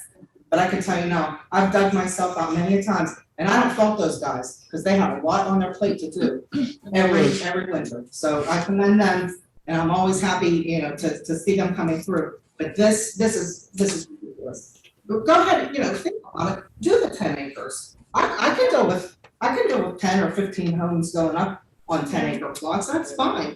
Is there a problem with that? You don't, let's not get into But that. see, you know what? I didn't even know about this meeting until something was put in my mailbox by an angel somewhere. Otherwise, and my husband, if he was here tonight, he had to work, he'd have had a lot to say to me. Okay, thank you. Well, thank you. Okay. And, I'm sorry. Sorry, I have. You'll be next. Still for it. To that end, when we were talking about it, we do pay extra for the pumping station. I did learn, because we're so close, it goes uphill to the pumping station. So, because I've never understood that, we're right there, we did pay extra taxes for that. But with that stop sign there on Quarry Road, people run it all the time. Are you going to add more stop signs, a traffic signal? Speed bumps, I mean, what, things like, I didn't even think about that part of it, other than the fact that people run through that stop sign. We're having the same discussion Berry Road too. It's like a little speedway for it. Yeah, I got you.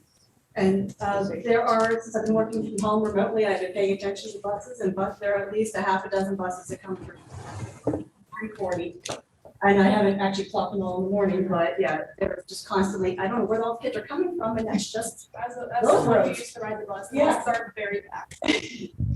They're just. Every 2 minutes they're coming down. Okay, thank you. So, okay, thank you, I'm done. Sir? My name's Francis Blank. I live on 324 Zedekar Station Road. Done site development all over western Pennsylvania for all kinds of housing plans. First of all, every plan we ever done, we had to have 300 to 350 feet of site distance from one side to the center of the intersection. Plan as big as this is going to be had to have 2 exits. That was a must. Now the contours that you showed us at the playground or whatever that was, what were they? The park, what were those contours? Actually, all 4 of the parklets are relatively Yeah, flat. what was it, 2 to 1? Or what? What was it? Do No. you know what it is?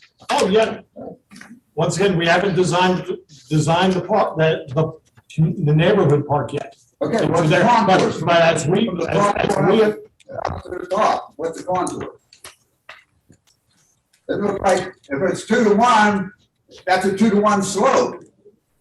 No, there are not 2 to 1 slopes associated with that. If So you recall, most of your open ground is hillsides, is what you're telling me. Then secondly, the fast water that you're gonna come out of that plan, you have a lot of detention ponds to take care of that. Nobody here probably realizes how much water that's gonna be. That's a lot. And if you put a temporary road to the park, you'll have a well of the time stopping people from going through it. Thank you. Thank you. Judy? Judy Francis, Green Crescent Drive. Real quick question before I start into my if you guys pass this tonight, is it done, or do we have to go to the supervisors and do they have to approve? Supervisor. So We guys, just if- recommend. If they recommend, we can still go to the supervisors and fight this, and you get everybody in Coralville and South Drive and everywhere you know, and we're gonna have this in the file. And know that, just be ready, get it going, guys. I just wanna say, and I have a long history of coming here, and I see what's been done, and I have concerns. I've sat in front of Snuffy, several times now, and this is recently, and I'm gonna answer one questions for people. One regarding the sewage. At their last meeting from this board, I asked if they were going to ask for grant money through the township, at which I was attacked by them on a yes or no question, told no, and then within 3 weeks, they were in front of the supervisors getting the township asked grant money. Maple and Associates, Dennis Maple, our solicitor, said, ask Ouija in a meeting at the last supervisor meeting in December. He said, when you do this paper, because Ouija has been involved with this, but not approving it, by the way. Ouija does not approve this project. Ouija said that it's not the responsibility of the township to get the sewage from that developer. It's all up to them. But right now, our township's spending taxpayer money to get grants. Our engineers and everybody are working on grant money for that, which they're not supposed to be doing, just to let you know. Anyway, sorry, I just got new contacts and I'm old and I'm having trouble seeing what I wrote. So it's bad. I want to say something too, like, it's been an I-1. We all moved around it knowing it was an I-1, okay? I was at the comprehensive steering committee meeting, so I went to every one of them. Nobody in the township wanted more residential. It was not talked about at the meetings. It ended up on the last plan without any discussion. Nobody talked to Trinity during the comprehensive steering committee meetings. They never had said, has anybody talked to them about this? Has anybody said, hey, Trinity, how will this affect you? All the township did is go in, and the planner that we used, no other township around here used her plan. We were the only ones that approved a plan by Carolyn. Everybody else rejected her plans.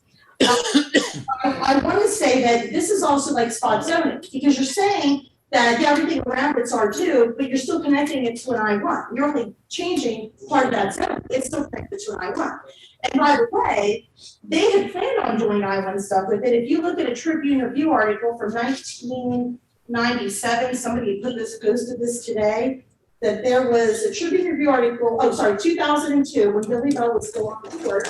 And they had actually saved the roof, but promised to give South Strabane land, and Bell was worried back then when it was only gonna be industrial, which they clearly can't do anything with an industrial, which is why they wanna change it. That's not our problem. They've owned it for that long a time. If they could have, they would have. They've tried in the past. This is not their first rodeo in front of us. This is what they want. But they were willing to give land to the township if that were to happen. But I suggest you read that Tribune Review article, and Billy Bell didn't worry about the schools back then. And Billy Bell was here, over 40 years as a township supervisor, he knew what he was talking about. I wish you were here right now. But just because they want it doesn't mean anything. And again, there's a whole area next to it that's still industrial. What are you gonna do with that? And just because that's R2 around it, nobody's developed anything R2. It has been developed R1 plus. That whole R2 area, show me anywhere where it's done like R2. It's those big acre lots, big homes, all of Lakeview, all of Floral Hill, all of that. And many people have mentioned, there are more homes going than the whole area that's already been developed out there. People do walk their dog, I don't. And I have to watch my dog, because there are so many people in Floral Hill and Quarry Road that walk their dogs, that walk it. People do move there for a reason, and if they want to change it, that's not our problem. And we're supposed to go by the residents around it. I don't know, is there one resident here that wants it? No. And nobody, and like I said, they live near people about this. Imagine if Floral Hill and that find out, and more of Lakeview. There's a study. I suggest you look through this before you do it. They want to make it seniors, and I suggest anybody who's a yard around there could sign up toward seniors. A study in 2022 by the government that said that it is dangerous conditions are railroads, highways, and airports. We're only missing one for seniors to have a heart attack. So you're putting in a development that's the highest. That's two things. Sorry, Jerry, your high risk for seniors. But if you're gonna do anything, I'm gonna ask that you do it as an R1. I don't believe it should be changed, but I'm gonna say an R1, because if you wanna say what fits that area, it would be an R1. Just because it says R2 does not mean that's how that's developed. It has been an R1 area. Follow the thing, do the 10 acres, do whatever. Bob Pollock years ago, and this comprehensive plan is already 6 years old. I was at a meeting in 2006 probably, and this was the comprehensive plan back then. And I remember Bob Pollock saying, we should develop this township out and start to limit the acreage and make it bigger acres like Peters Township did. We need to watch how many people we're bringing in here. And just because that says it's this many, I know, Fred, I'm hurrying. Just because it's this, or Jay, sorry, oh, Fred. Jay, Thank you. I used to Fred yelling at me. No, you're running away. Okay, sorry, but just Go ahead. just because they say it's gonna be this many that are duplexes, once you change that, that could be all duplexes. This is just their plan now. That does not mean that's gonna be the end plan or the end game for any of us. So if anything, please table this tonight, get more impact from the whole community, make the township, let the community know and stop hiding all this. And talk to Trinity. Sorry, I'm just trying to read my notes again. I started popping up, I can't think of any more, and I think. Thank you. Thank you, Jen. Thank you, Judy.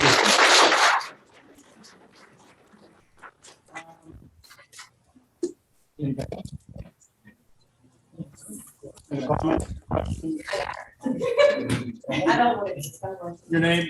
Lauren Parker, I'm at 690 Lakeview Drive. Thank you. I'm just gonna say a few things, these road stuff together real quick. I cannot pull out of my driveway snow. I have to in order to go, because people coming over that hill, I've almost been, I don't know how many times. I have a lake when it rains, that water's all the way to the ground, my whole backyard is, it's a lake. My garage is a lake, sidewalks, everything. And actually got hit by FedEx the other day, hit my ear, went down through there, and I was all the way to the side, all the way to the side, I've been ran off the road. Pretty much it, just wanted to speak up. Thank you. Thank you. Hurry up once. I'm up twice. Make a quick one. Make it quick. I've come through and did the I-70 road vamp construction all the way from 519 to, I guess it was probably almost to Jessup. Well, when they come in Lakeview Drive area, came down through Vance State, near Vance Station, both sides of the highway. They put a couple retention ponds in on my property. And at the same time, they changed all the culvert pipes that went under 70. So all the culverts that were under 70 in the very beginning, before they changed them over, leached into ground before they hit the creek. And when they changed all the culverts this time, they were all a direct shot right to the creek. So and now we have there's ponds that go down Lakeview Drive. There's ponds up Vance Station, it's KOA.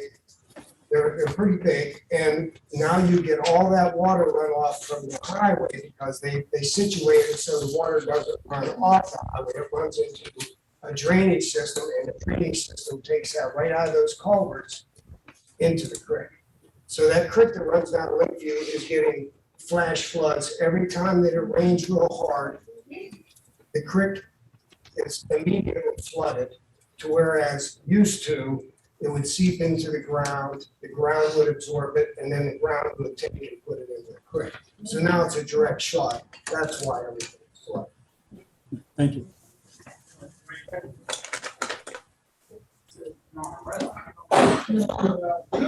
Casey Cottle, 393. The gentleman on the Zoom, who is that? Joe Coughlin, he's on the planning commission.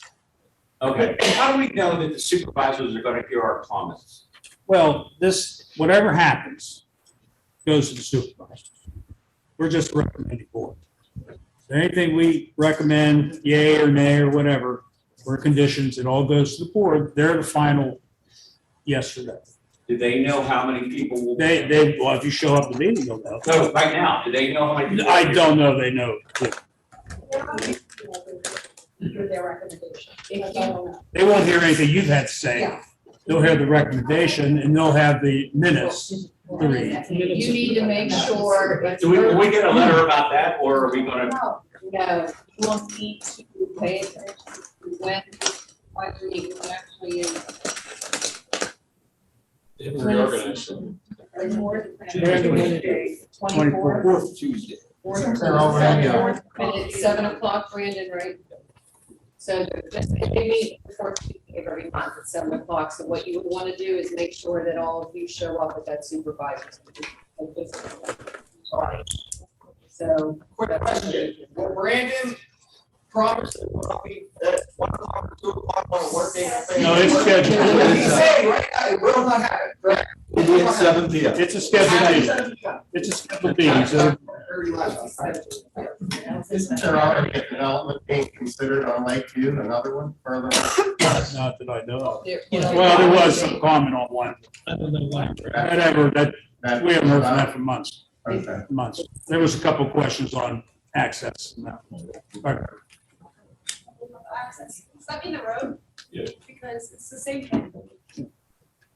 Oh, no, sorry. Oh, okay, go ahead. My name is Stephanie Faust. I live at 305 Quarry Road. I've lived there, built my house 20 years ago. We moved here for the quiet. The concern I think I have, I'm going to try not to repeat, but I'm going to say this, the trestle, I worry about 16-year-olds coming around that. I have to come to a stop to go through it, and they're not going to. And there's going to be accidents. You just know it. I don't want this to be Peters. We didn't move here for it to be Peters. Peters is having issues. We read about it in the paper of single access. And I walk in the park, I walk on the paved part, I walk in the dog park, cross country side. I have to walk with my, I can't imagine emergency vehicles trying to get through that park if it's wet conditions. I don't think they're going to make it. So I don't think it's viable unless you destroy the park and put a whole new road together. And as far as somebody said something about North Strabane and the Canamac schools, and we want to be like those. We do not want to be like those. Trinity has a fabulous school system. I guess I'm blessed. My girls are high achievers. I know compared to their counterparts at Canamac, they don't have the same number of AP classes and advanced classes that Trinity has. So just having more kids is not necessarily going to give you a better school district. So I'm asking the board to please not consider this application to rezone from I to R2.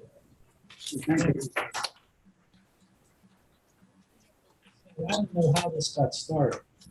I've been on this board for 20 years and never, have I ever missed a meeting. And I've never once heard anybody say, let's be like North Strabane. So wherever this rumor started, we've never talked and said, boy, we gotta be like North Strabane. Nobody's ever said that.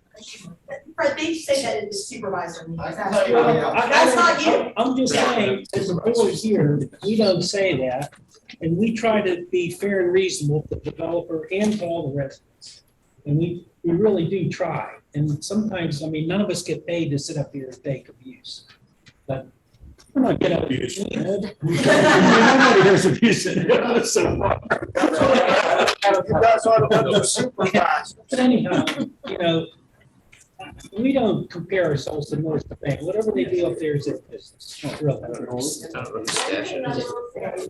You guys communicate. Jay, can I just look, one other thing Yeah, you sure, asked about the supervisors and all, as Jason, we're recommending body, please know, just because we recommend one thing, it goes to the supervisors, they could override it and change it. So just. And they've done it. Yeah, they have done it, yeah. You need to be at the supervisors meeting and voice your concerns, so that's the only way to at least be heard. Let's When not. is that I do have a question for The Snuffy. last Tuesday of the month. The last Tuesday of the month. Fourth Tuesday, I'm sorry, it's fourth, yeah. I do have a question for Snuffy. Did you, has they started, I've been told, I haven't seen this myself, but I've been told, you've already started road construction up there? Is that true or false? No, I don't think it. Something was going on up there a few months Might have ago. been noon or something, but who knows? No, there were poles up with flags, there was construction. Oh, okay, go ahead, please. Columbia Gas did a pipeline. I know, I'm aware of that. Under eminent domain, it wasn't my choice. There was a slide, so they got permits from the DEP to come and repair the slide. So that's what the accident. I didn't see it. Okay, thank you. Thank you. And there will be, these minutes are gonna be available. So whatever you say, as best as can be transcribed, there will be official minutes of this public meeting. It is a public meeting and it will be on record. And you can ask for minutes and the supervisors, these minutes will be available for them to read. Maybe not how many people were here, but the people that spoke, what their concerns were. So that it's not gonna be ignored what you say here. It'll move forward. Yes, ma'am. My name is Cindy O'Brien, and I live on board. Now, if they're gonna develop this, what about all this heavy equipment that they have to use? Well, that's part of the problem with the road. That's one of the questions. As well as all the. Yeah. How many years is it going to take? Well, that's PennDOT, who knows? That could be next week or next century. But I think they say how long will the development take to develop? How long will it take this development to really finish? At this time, we don't have a timing or a phasing, so that'll be kind of more once we get into the tentative review. We gotta keep this moving with some other items, so if there's anything else, yes. Yes, my name is George Rowan, and, What's the last name, I'm sorry? George Rowan, 2288 Flint Drive. Okay. South Strabane.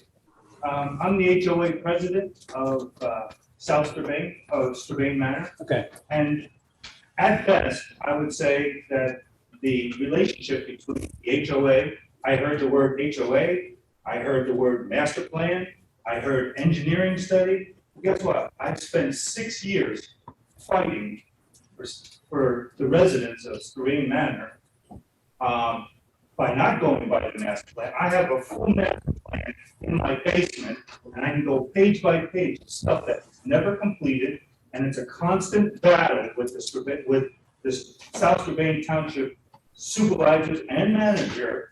It's thank you, Brandon. For 5 years, I've been fighting to get those pipes hooked up. They finally got hooked up on the 28th of December. 5 years I've been fighting that. And I finally got it done. And there's still many other things. You want to talk about sensitive property? Sensitive, we have 2 acres of archaeology, Native American, 2 acres, it's theirs. On the master plan, it's supposed to be developed with a hideaway put in it, with a nice gate, so when the Native Americans come, they have a place that they can get into. Never completed, never completed. So at best, we've been fighting Strabane Township on lawsuits for the 6 years I've been on the board. We've been in constant lawsuits. So not only are the residents of Strabane Manor being dues money go to being in the legal, they're also paying taxes, and so they're paying dues and taxes, and we're fighting each other because we can't get things done the way it's supposed to be done on the master plan. This is all, when was that plan developed? It started in 2006, and so that's their best argument right now is. Well, that's the last question, because we give Brandon a little credit. He's only been here about 4 years now. No, he's been there longer than that. About six. So he's cleaning up some stuff that's had some problems. So, I mean, there's been some problems in the past, so we're trying to get that done. Yeah. Okay, Jimmy. All right, thank you. Thank you. So not only are you gonna have 291 homes up there, you're gonna have 291 residents that are gonna be ticked off because they're not gonna get what they were promised. And I saw retention ponds on there. Guess what? The HOA has to take over those. The township doesn't take care of those retention ponds. Those retention ponds get put back onto the HOA members. And I just spent $20,000 to upgrade 3 to keep in compliance. So you're gonna have a lot of ticked off residents if they're not told this. Oh, yeah. You heard sidewalks and walking trails? Guess what?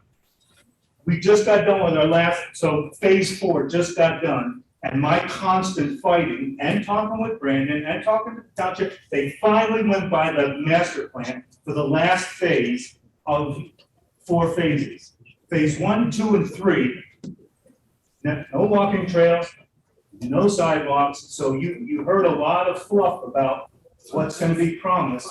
Like I said, you're going to have a lot of residents up there that are going to be upset that they're not going to get what they were promised. We're not to that point yet. So we're still working on the rezoning, so we're still working on the rezoning, so we're getting a little ahead of ourselves. Let me tell you one thing on your HOA and what should have been built and what wasn't. We as a planning commission, I forget on what phase, we said we are not going to approve any more phases until you get caught up with what you were supposed to do. I mean, we did force a developer to do that. Yeah, they didn't do it. And, you know, we can only do so much. We can't go out and enforce it. Now, the township and Brandon and code enforcement can, but we did hold up a subdivision of a phase because the developer at that time did not put in what was promised.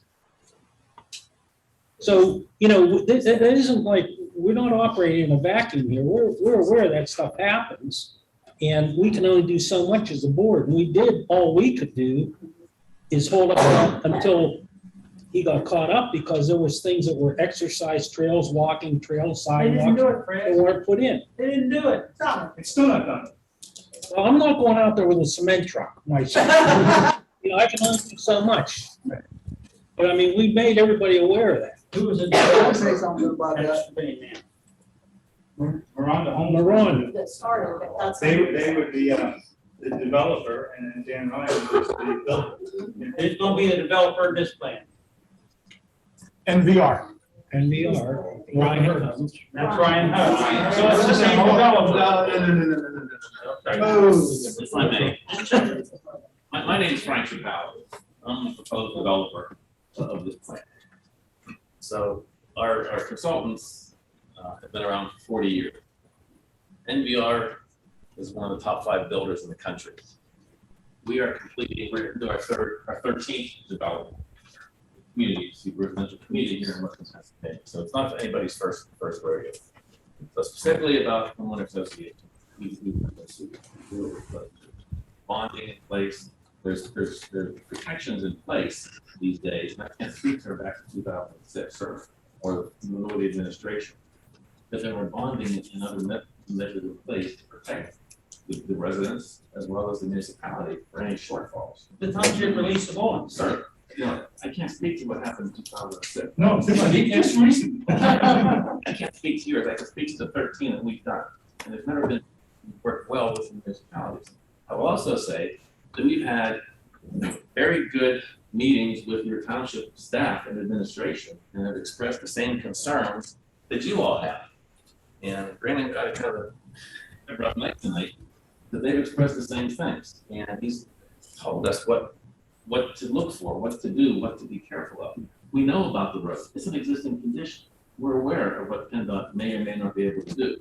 We're prepared to create a traffic improvement fund, although the township doesn't require that. We're prepared to do that. I didn't interrupt you when you were speaking. So we want to do it, we do it right. I was gonna say, we did meet with the Ouija folks. They made it very clear that they had no money. They made it very clear that any improvements to that plant is up to the developer or the municipality. The municipality made it very clear they're not going to do it. So we're looking for some funding to do that. It's not going to come out of your. Right when he's passing. Yeah. We're looking for alternate source, whether it be state money, federal money. That's whatever. That's not free. They collected from me and everybody in this room. Jeff, please. It's not going to increase your. He has the floor, you don't. Whereas stormwater, this gentleman is a consulting engineer, there's extraordinary hoops to jump through in rules and regulations. We can't increase post-development from where it is pre-development. And oftentimes, by collecting the water and putting it in the ponds and regulating the runoff, it improves situations. But until he approves it and the county approves it, nothing else can happen. There is a long, as Mike said earlier, it's a long, long, long way to go. There's many hurdles to overcome, and we're aware of it. This is an introduction. This is to make everybody aware of what is being contemplated. And, you know, that's it. I don't know if I've addressed anything else I can, what else I can say. But everybody here wants to do it. We want to do it right. We want to do it and be good neighbors. We don't want to force anything down anybody's throats. We're not here to fight with anybody. We're not the enemy. We just want to try and do something right to put a piece of property, good use. And somebody else had mentioned that that property, excuse me, and that site that the layout, the master plan, another spot is a good plan. Well, it's a good plan. We understand the restrictions and the limitations. It's a good plan. It's a responsible use of the property. With the rezoning, and I'll finish with this. If it goes to R2, there are still approvals to be gained to be doing it under PRD, Planned Residential Development. Planned Residential Development gives the supervisors discretion over the approval. It's not necessarily an approval by right. We talked about duplexes, we talked about minimum lot sizes, we talked about setbacks. In the open space, the supervisors have the ultimate say. It's not a permitted use, it's not a use by right. What we propose. So with that, thank you for your time. Thank you everybody else for coming. Thank you. I'm sorry. Jeannie Fowler, 393 Square Road, and my thing is, none of you and none of you live in that area. So you don't know what it's like to drive up and down that way. Up down what you almost get hit with cars exiting set. So to just drive down those roads home. So of course it sounds all good, fine and dandy, because you're only there for the money. And the township wants the money from them too. But you need to take the residents into consideration. Thank you.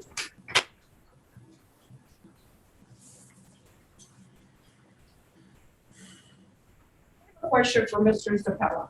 If you do not Your name and address. I'm sorry. Janie Beamer, Zediger Station. Thank you. If you don't get approval or help or assistance from PennDOT with Lakeview Drive, because it is a state road. Quarry Drive is a township road, right? Right. If you don't get assistance, or they're okay, or their blessings, or, because we've worked with PennDOT before, and it's a very timely process, and they don't have a lot of money. Time consuming process. Exactly. Right. Years for a housing development sometimes, 9 months to get a permit. Yeah. Well, Or we've we're- done that, That's it. you're right. Will you, if this is passed to an R2, and if you don't get the approval from PennDOT to improve Lakeview Drive, will you still proceed with the plan development? No, that's a tough question. Tough question. I don't know if we'd be able to, but it certainly sounds like there's going to be approvals contingent upon doing that. I think your supervisors may have the final say on that. Because it is a state road and it's out of their hands. It is a state road. And the question is to how much permitting would be required by PennDOT if not coming out on the PennDOT road. Our access points would be on a township road, not a PennDOT road. The traffic study that's been referred to is part of the plan PRD approval process. Right. The detailed traffic study. In conjunction with the supervisors and staff and your consulting engineers, they would determine the scope of the traffic study. For example, how far out, how many intersections or connection points may have to be studied. And it may all go out all the way up to the Bow Street, all the way up to Bow Street. That would determine capacity impact. People have talked about 300 cars at the time, 600 cars, 1,000 cars, whatever it happens to be. And I'll just tell you that the guiding factor, the determining factor is what they call the peak hour. Correct. And that could be at 7 or 8 a.m. or whatever it happens to be. That's the determining factor as to the failure of the roads or the intersections. Doesn't answer your question. The question was, what do we do with PennDOT? I think PennDOT is, they're not in the room tonight. I think they're going to have a say in what ultimately would be permitted. Correct. And I don't know, I possibly could have missed it, but did he say the price range of your house? He did not, but I would have to say some. Yeah, they'd be somewhere in that $400,000. That's single family house? Okay, 400. They're all in the single family. And they're gonna look like that with just siding and so forth? Correct. For 400,000? Correct. Giant houses. We would be building the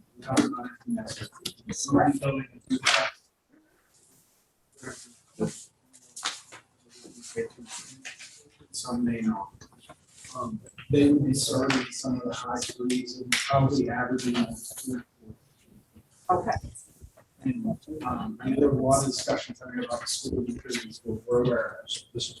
That empty nester buyer, we don't restrict to be by the number, but our buyer profile that we see, and we're doing marketing, all these communities that we sell that product in this market, Western Pennsylvania.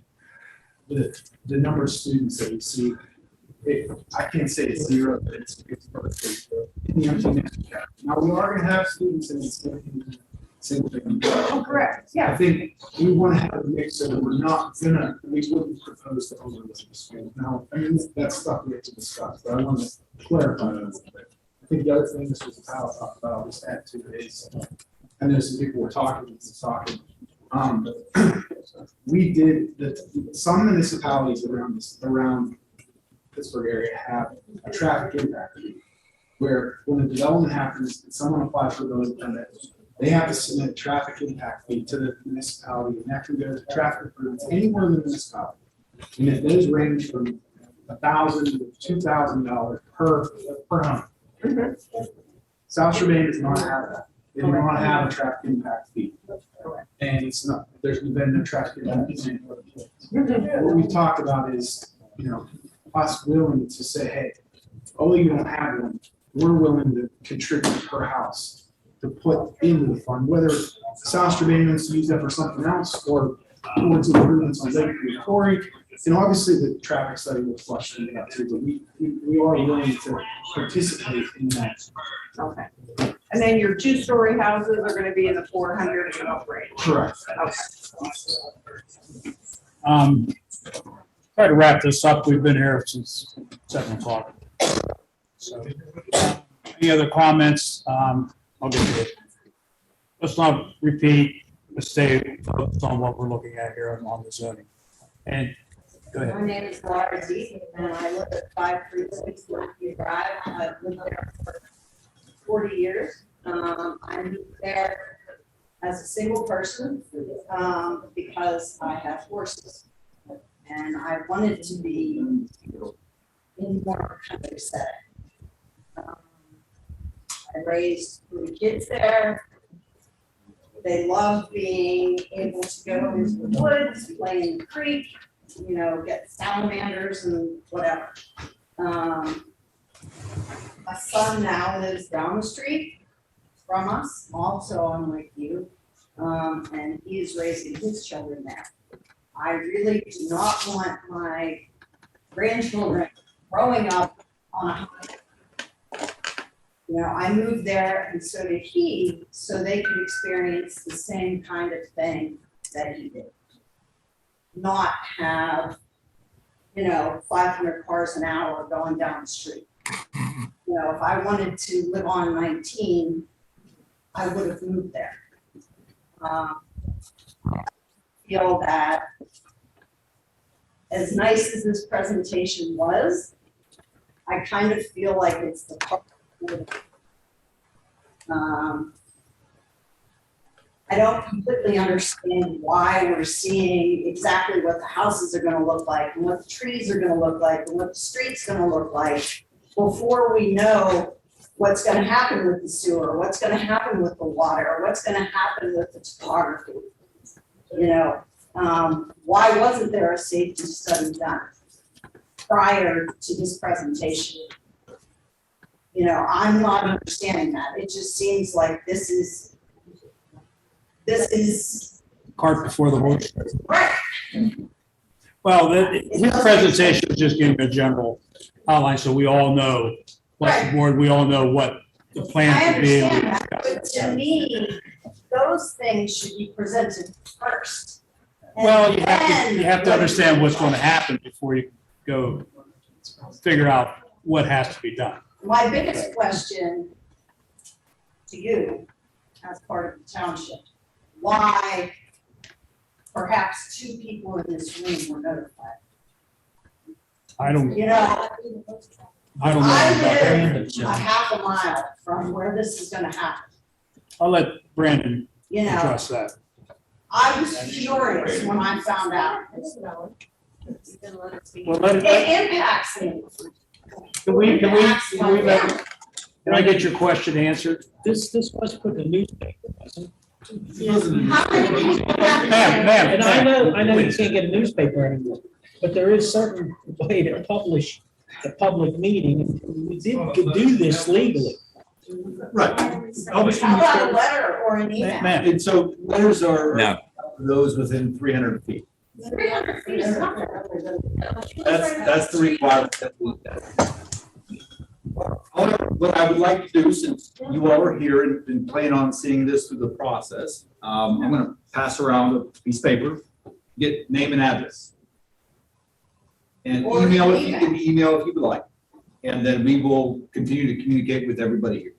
Probably give advice to this, everyone already that lives on those streets. There you go. You just send them in the mail. Well, I didn't get mine in an envelope. Somebody stuck it in the mailbox. Well, that's. Right, that that's was what- not from the township. That's what So they're allowed to go in our mailbox? Technically, no, you're not allowed to I put lost $1 anything. million check. You're not allowed to put anything in the mailbox. I mean, come on, it's dirty. It is. Everybody keeps talking about like the supervisor, we don't trust the supervisor. I don't. Jay, this isn't, you guys gotta straighten this down, because what it is like, oh, well, we'll push it through, but then it's gotta go through this. It's gonna go through that next person. Okay, it doesn't matter if we pack this place out. Don't let it happen. What is wrong with that, man? You can make some cake. Like, I'm sorry that we have to throw 300 homes in. And all Little League baseball comes Van Station Road. Yes. Because Claire Drive told you guys, go pound sand, you ain't sending them up the emergency lane. They're not gonna travel up, Lakeview, down Bow, up East Main to go to Washington Pony. It's not gonna happen. It all goes Van Station Road. I got a rut that I can show you right now through my yard that nobody else got it. That ain't happening in Washington Woods. Well, let's get But I'm Fran just to get. saying, like, we're not, this doesn't work. The infrastructure's not there. Is Allegheny Power, where are we capping off of this at? You know, I mean, everything's gotta be upgraded, and that's not, they're not paying for that. That just goes into the general fund. It's more grant, it's more everything. I had to pay all of that on my own when I built my house. Like I said, for a water line for 150 feet, 10 grand. I got you. So I say, same. Thank you, Zach. And so Right. you were up once, right? Well, we've had three over here, so you're. My name is Jim Croft. I live at 357 Quarry Road, and there's all this talk about getting PennDOT maybe to improve Lakeview Drive. If anybody's going down Lakeview Drive, I mean, all these people have, how are they going to improve that section? It's a cliff going down to a bunch of new homes down on that end. That would be a And problem. then there's a hillside right there and homes right there. They'd have to go ahead. They would have to put that road on these people's porches. Yeah, they'd take one side, move it down the other. It'd be. PennDOT could have, It's no not. matter how much money PennDOT would appropriate for, or would be willing to appropriate, I don't see how there's any way that road. It'd be difficult. It's a country road. And I live on Quarry, so what it tells me is all this traffic's coming up Quarry right past my house. Because there is no other way to go. Because PennDOT's not gonna fix that road. That is not gonna happen. There's no way to do it. Well, we're gonna close this up, but I'm gonna let Judy have the last word here because she wants to. That means a lot, trust me, Jen. Make it short, Judy, make it short. I just want to say, we've all been here, we've all listened tonight. Not one person from anywhere in that area has said, we want this. We've heard what Mr. Pizzuto has said, and we understand what could be there. It's obviously been there all these years and nothing's ever, there's been no issue. Nobody's worried about that, but they're worried about what they saw. They saw the presentation, they said they didn't want it. There's nothing that development does in a positive way for South Strabane. It creates more negative things and no positives, and there's not one person in this room that has said they want it. And I think that more than anything should speak to what gets done, because we are my family has lived here for 40 years and paid taxes. I know a lot of other people have, and I just think that should mean more than anything when you guys are making your decision. I've been here a ton of times, and you guys tend to want to do what's best for the residents in that area. The residents have heard all sides, and they're still all sticking with this is not something that they want. They're willing to R1 it potentially, but they do not want this much developed. Sorry, I'm done. That was it. Thank you, Jay. Thank you, Jay. Okay, well, we're gonna close off the public comments, or we've been beating a dead horse again and again. I will now look for a motion of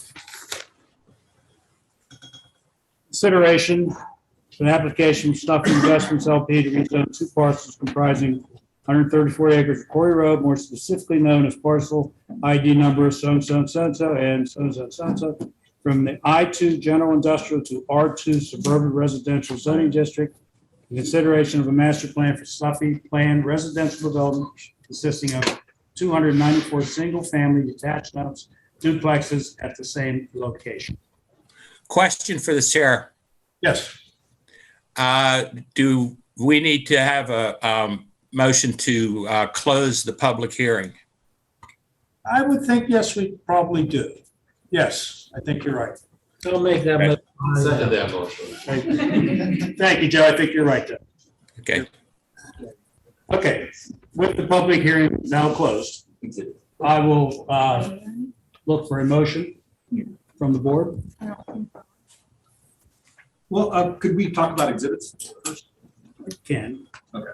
So I think just for the record, we could. Oh, okay. We have a staff, I guess the packet could be on the exhibit if you'd Yes. like. And the PowerPoint presentation being also become an exhibit. There were comments that were also provided to the board beforehand, actually part of the exhibit. Okay. You have everything in front of you if you would like to make this an exhibit in and of itself. Yes, we'll make an exhibit in itself. We have a motion. Based on public opposition and some of the big unknowns with Lakeview Road, I cannot make a motion at this time. I agree with that. Okay. All those in favor? There's no motion. No motion of this? There's, I will make a motion. I make a motion, we deny the change of the I2 general industrial to an R2 suburban residential. Do I have a second? I'll second that motion, Jay. All those in favor? Aye. aye. Motion passes. Okay, that's a recommendation, just so the people in the audience know. It's a recommendation to deny, right? Again, the supervisors can, this goes to Right. the supervisors meeting, they could change this. They could, they may not. So. Hey, Mo, I wrote the suggestion to send letters to everybody on Quarry and Lakeview's road. That's easy. We can do that very efficiently. If you have an address outside of that, let me know before you leave. Okay, thank you, everybody. Good night.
There's some big.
Right now, the market is just from the trail to Newton's Drive.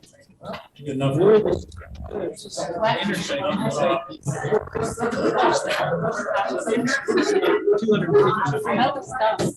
everybody. Here's Corey, and they're gonna be right almost straight across from Lake, go straight in. Newton's is way down towards the trail. Yeah. What? We're gonna move on to the next agenda item.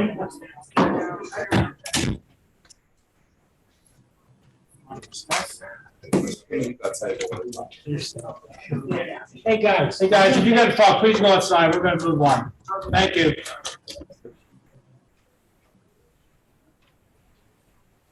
Okay.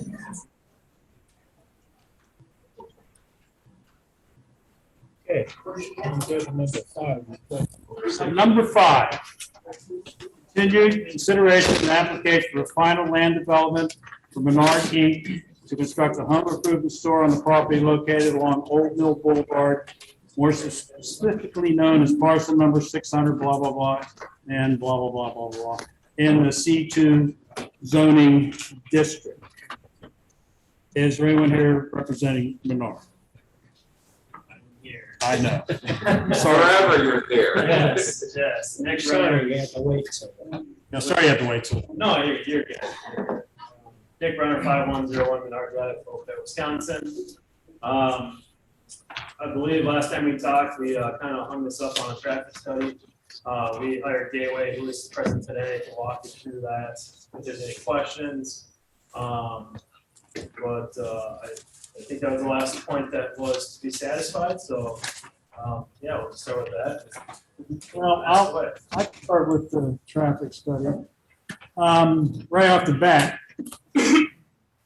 it's not 35 miles an hour. It's 25 down to that intersection. As soon as I read that, I'm looking, where'd they get that at? You come down Berry Road, going down towards Coles, big sign, 25 speed limit started. Right past it, 25 miles per hour before you even get to the bend to go to the exit, to the entrance. I kind of discounted that whole thing right off the bat because of that. I'm saying, where'd they get that information at? Where'd the rest of the information come?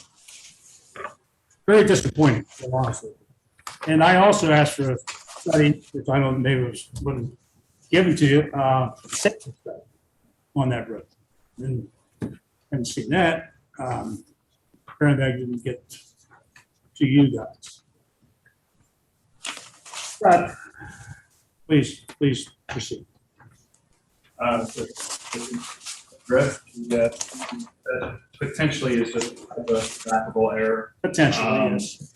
If we analyze it at 35, it's going to be more conservative. At higher speeds, you're going to be looking closer to 25. So if it was carried through in the analyses, then it's going to be a conservative analysis. Now, you're not talking to an engineer, so I'm not going to be really understanding until we're talking to him about this.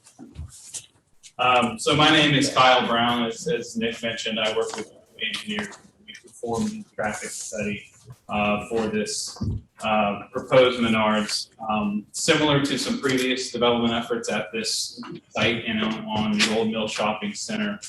Looked at the intersection of Berry Road with the boulevard, Old Mill Boulevard, and then we looked at the two signalized intersections, Old Mill Boulevard and Trinity Place in North Bay Plaza.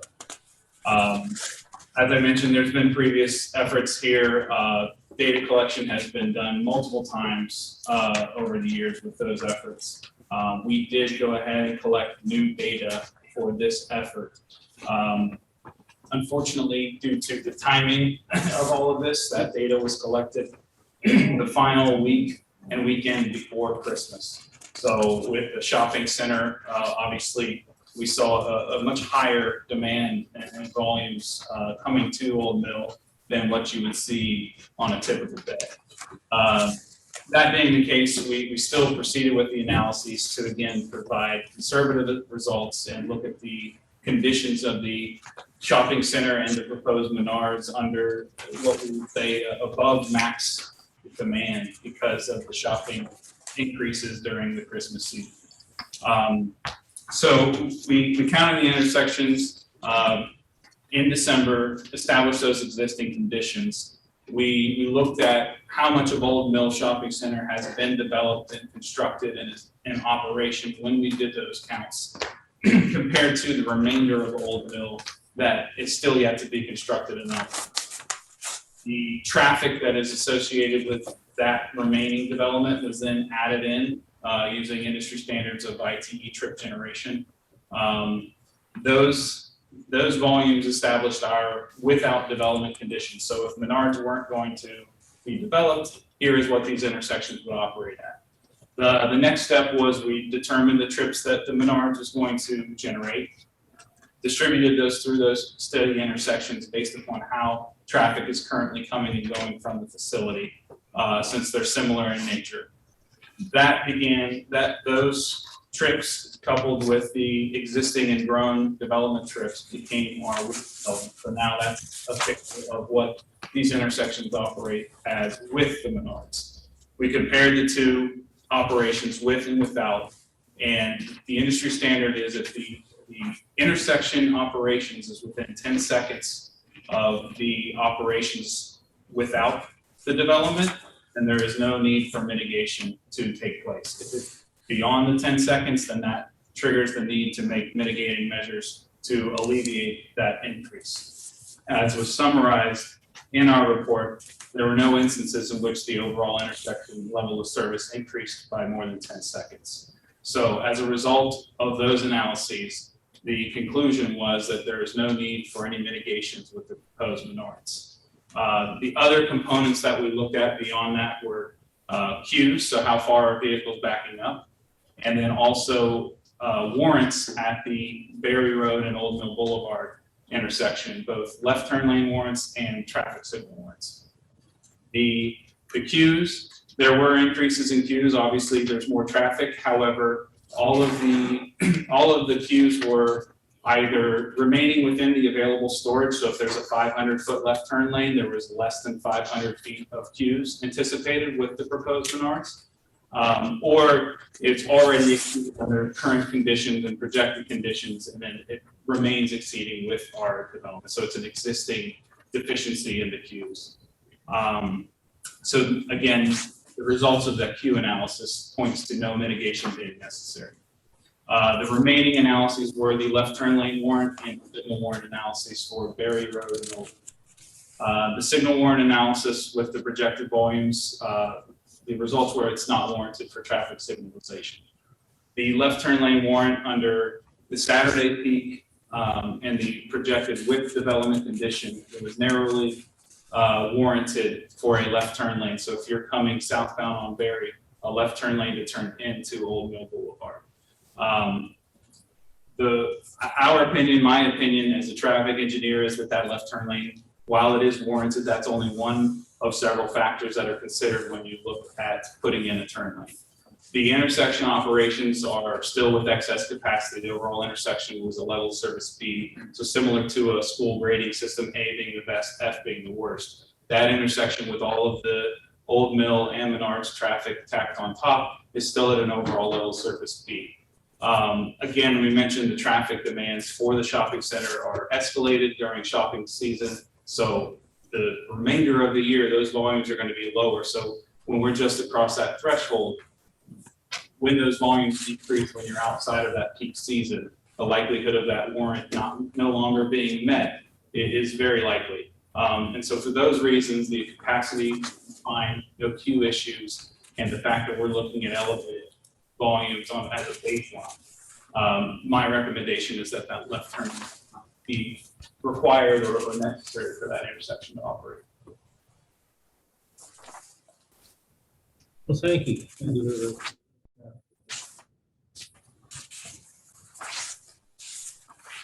You know, part of, and I don't think your study or, our concern with Menards, and quite frankly, I figured the results were going to be how you found that there was not really an impact of significance to any kind of real signalization or left turn lane or anything like that.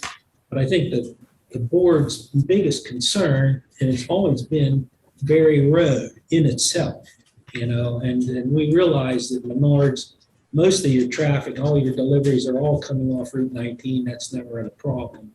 But people, as traffic continues to grow, people keep going more and more out on the Berry Road. And that's the real substandard design it had no design. I mean, it's an old farm road that's been paved 20 times. So, you know, as far as the board goes, I mean, the traffic study supports everything with Menards. I think the board is going to have to decide what is ultimately going to be done. You know, the study doesn't require mitigation, but at the same time, we just continue to talk about Berry Road, and not do anything with it. You know, and I know that's not your problem. That's really not Menard's problem, honestly. So I've said my piece as a registered engineer, but it's up to the board. I don't have anything else to say, Jay. I mean, I knew the traffic study was not going to really show. And the problem isn't with Menards or with Coles or with anything. It's Berry Road is just substandard in vertical and horizontal alignment and shoulders and drainage, and everything you can think of. I don't have anything else to say. I mean, I really don't. I mean, Well, I can say that from the very first meeting we had with Menards, I brought up Berry Road. And I'm still bringing up Berry Road. And my opinion is, I don't want anything done till we just figure out what we're gonna do with Berry Road. One thing or another, it has to be gotten safer. It's a terrible road. You go down in the wintertime, and I mean, we keep our township roads well, but it's just, there's no guardrails. People go over the hill, it takes 2 tow trucks to drag a guy out from the creek down. And I travel that road twice a day. And people cut the road, they speed. I mean, you come down and it says no shoulder. There's no shoulder. I mean, low shoulder, there's 5 feet. No shoulder, nothing there. Bushes. I just can't, in good conscience, personally, approve anything until we figure out on something in Berry Road, whether it be stop signs, speed bumps, one way, close it down. Something has to be done. Jay, may My I opinion. say something? Sure, keep it short. The problem with that whole development predates anybody in this room for the most part. I was around, Right. you know, and so if there was anything done, probably the township not making the developer way back when, right to start with, it's their problem. Although we did have an agreement with previous developer to correct that, yeah, he's in jail now, but to correct that manifold. However, whoever Intersection. bought it should have continued with what you guys said. You guys were generally on the mark. In this particular case, only way it's going to get fixed is if you just shut that entrance off. There's plenty of ways to come out on 19. You just shut that entrance off and totally people, rather than shut the whole road down, shut that entrance off. We have there's 2 completely separate, good, all laid out, plenty of room to stack traffic for the most part. Everything's good that way. Why don't you just recommend to the township that shut that entrance off? We've talked about it. I hate to see it. I hate to lose Menards. Well, I know, I like the project. I think we could work, but I don't think it's, and I understand your concerns. They are 100% legitimate and on the mark. And I don't want to mess up the Transportation Association by shutting the whole road down. That's not gonna. Well, they're supposedly not gonna be using, you mean the new transit authority? Yeah. They're supposedly not gonna be using that. Supposedly. No. Well, we'll cross that bridge when we get to that. Yeah, but I think if I could just make a suggestion, get it approved and tell the supervisor, we gotta do something. And if the township's willing to shut that entrance off until they do, I think that's only fair. That's one way of doing it. Yeah. Actually, I don't think that's too bad of an idea. I don't want to hold Menards up because I really don't think they produced the documentation we asked for, which is supporting the fact that no mitigation is needed as far as them coming in. But we know there's more to that road than what this study's showing. Well, yeah. But It's not, it's our problem, it's not their problem, and there are other entrances off of 19. If there weren't the other entrances off of 19, and there's actually two. Yes. And that's the thing, there's two entrances, and that's where they're planning on bringing the trucks in anyway. If we do shut that exit out off right back there, then that's actually trying to make some sort of statement to the township. I mean, it's Yeah, but one you're step, also going to have to deal with the other retailers that are there, but the. blocking their access, and they may not want it. But is that really, when they came in, they came in under what we were at that? I can't. That's, I'm not sure, because of the two. We'd have to talk to our attorney about that. Yeah, maybe that, yeah. We're not shutting it down forever. We're shutting Yeah. it down until we do something to Berry Road. Yes, which we. Well, that could be but there too. That's gonna, yeah, That's good soon. but it doesn't hold Menards up. And honestly, I don't know legally if Menards could take, not that I want to give you any points there, but legally, I would be concerned about them being able to bring action against the township about, I'm not, that's. It could be one of the other retailers, could be a whole place. Yeah. Well. Yeah, I mean, that could put us in the jackpot as far as legal is concerned. Yeah, I When want to do that. some ways you may be able to mitigate the problems on Berry Road by just taking 25 stop signs all the way down with speed bumps, which solve a lot of the problems.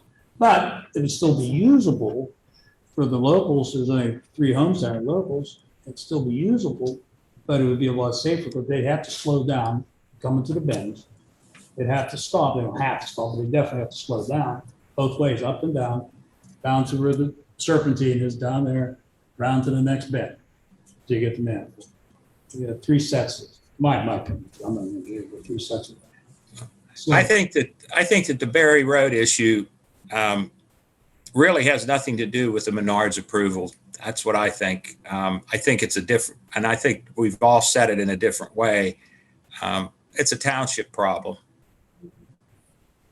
It's not a Menards problem. well, it's been there for a long time though, Joe. I don't know. I'm just saying Menards didn't cause the problem, and the traffic study shows that it hasn't exacerbated the problem. As far as entrance and out, yeah, well, that. So I can't see holding up that development for this. I think what has to happen is that somebody in the township has to do something about Berry Road, and we can't do it. We can just recommend that something be done, either closed off access to Old Mill Boulevard, or, limit access and speed by some type of barriers, whether they be speed bumps or a gate on Berry Road. I mean, that's what should be done. I mean, unless you're going to completely rebuild Berry Road, you either have to limit speed or access on Berry Road, period. What if these are like 2 separate issues then? I mean, stated there are 2 and yet they aren't, but what if They are two separate, Paula, they are 2 separate issues. Okay. There's nothing here that Menard has caused. Right.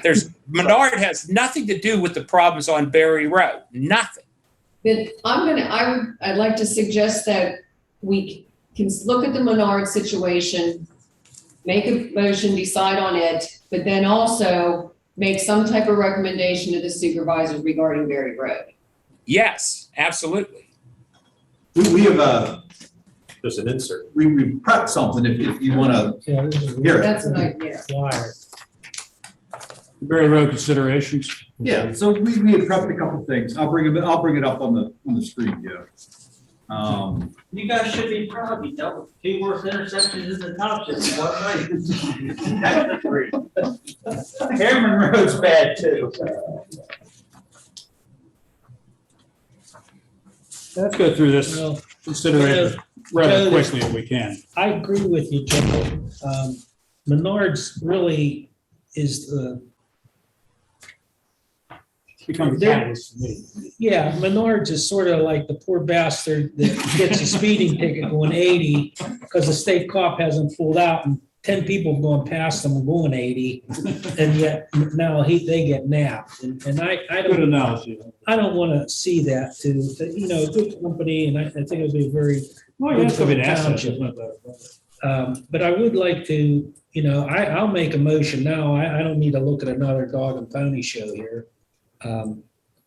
That we, you know, we give final land development approval to Menards, you know, subject to the township allocating, you know, engineering resources and money resources for, you know, actual improvements to Berry Road, whether it's in straightening it, adding shoulders, you know, speed bumps, but so the township commits to something on Berry Road, because, you know, this is a problem all across Pennsylvania, that you have these developments and they still keep tying into these old farm roads that are all substandard. And so I think the township needs to make a commitment to Menards that we will improve that road.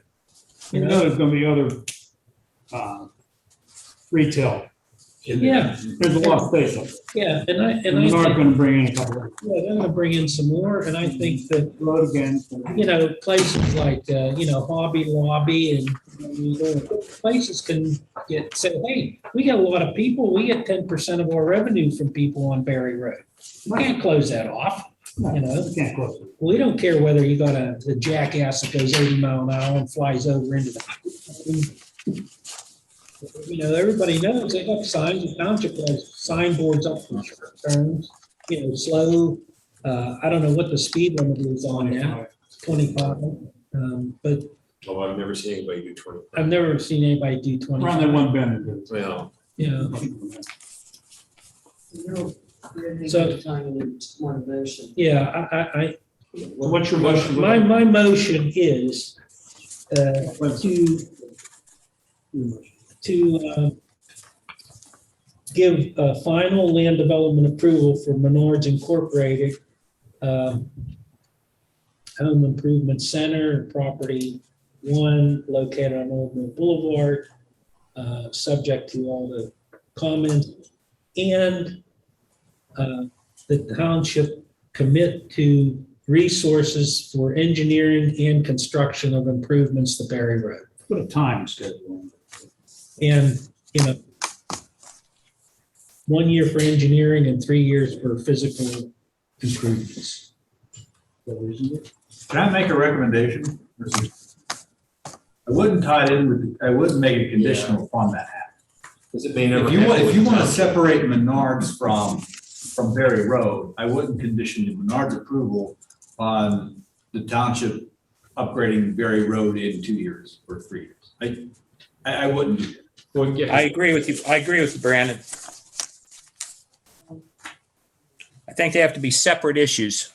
I mean, I would make the issue for, I would make the motion for Menards approval if that's the group's desire. And then if you want to follow up with another motion recommending the board, Highly recommended. highly recommending the board dedicate I resources. understand what you're doing, but I really want to be about as subtle as a hand grenade in a bowl of oatmeal, okay?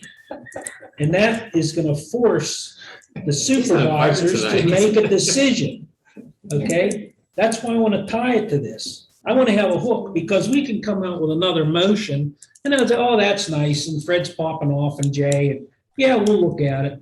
And it'll go on and on and on. 10 years, we'll still have the same Berry Road. So I want to have a commitment, the township have a commitment. I mean. You push us into legal problems if you tie that to Menards.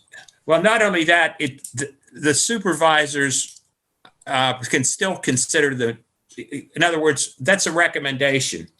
And to tie the two together, I think is, I'm just going to say, I don't think it's correct. I don't think it's right to do that to the Menards, and I don't think it's right to do that to the supervisors. Well, I'm not doing anything to Menards. They're going to have their final land development approval.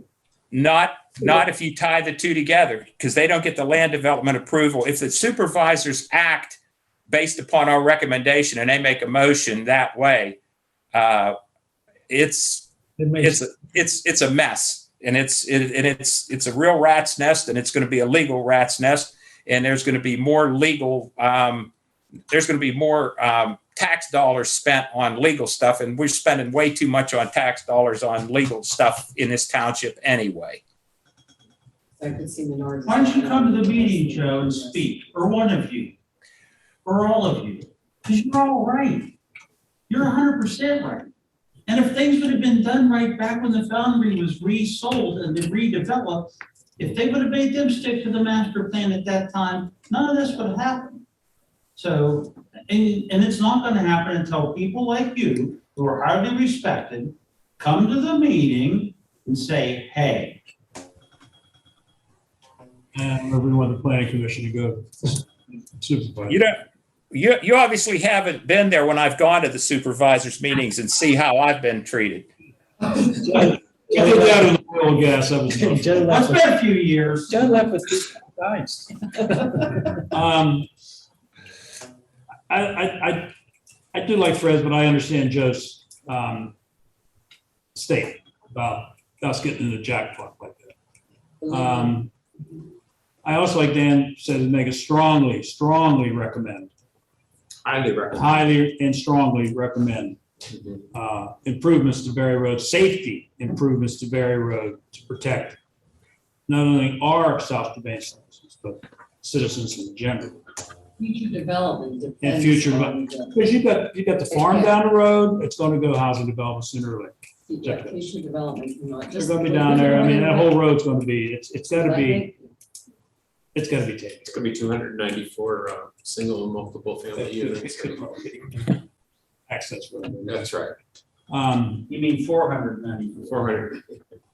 So there's going to be other development going on. And the Falcone property is not going to sit there empty forever. Something's going to happen there. About actually between the transit garage and zip codes, is that true? What? Where does the balconies own up the top? They between the golf range and the zip codes, that chunk of property. Yeah, that's what I thought. I think it's Falcone, it's just part of the family. Could be a group of them. But anyways. Fred. Your motion for approval. Okay, one. Second motion maybe for a highly and strongly recommend improvements to Berry Road over a reasonable period of time. Because of other developers that may want to come in there, and we probably will not look kindly upon that if the road's still bad. Something. But I wouldn't say that enough. It would hinder the potential. It would hinder the future development Yes, and don't hinder the of the potential. township in that particular.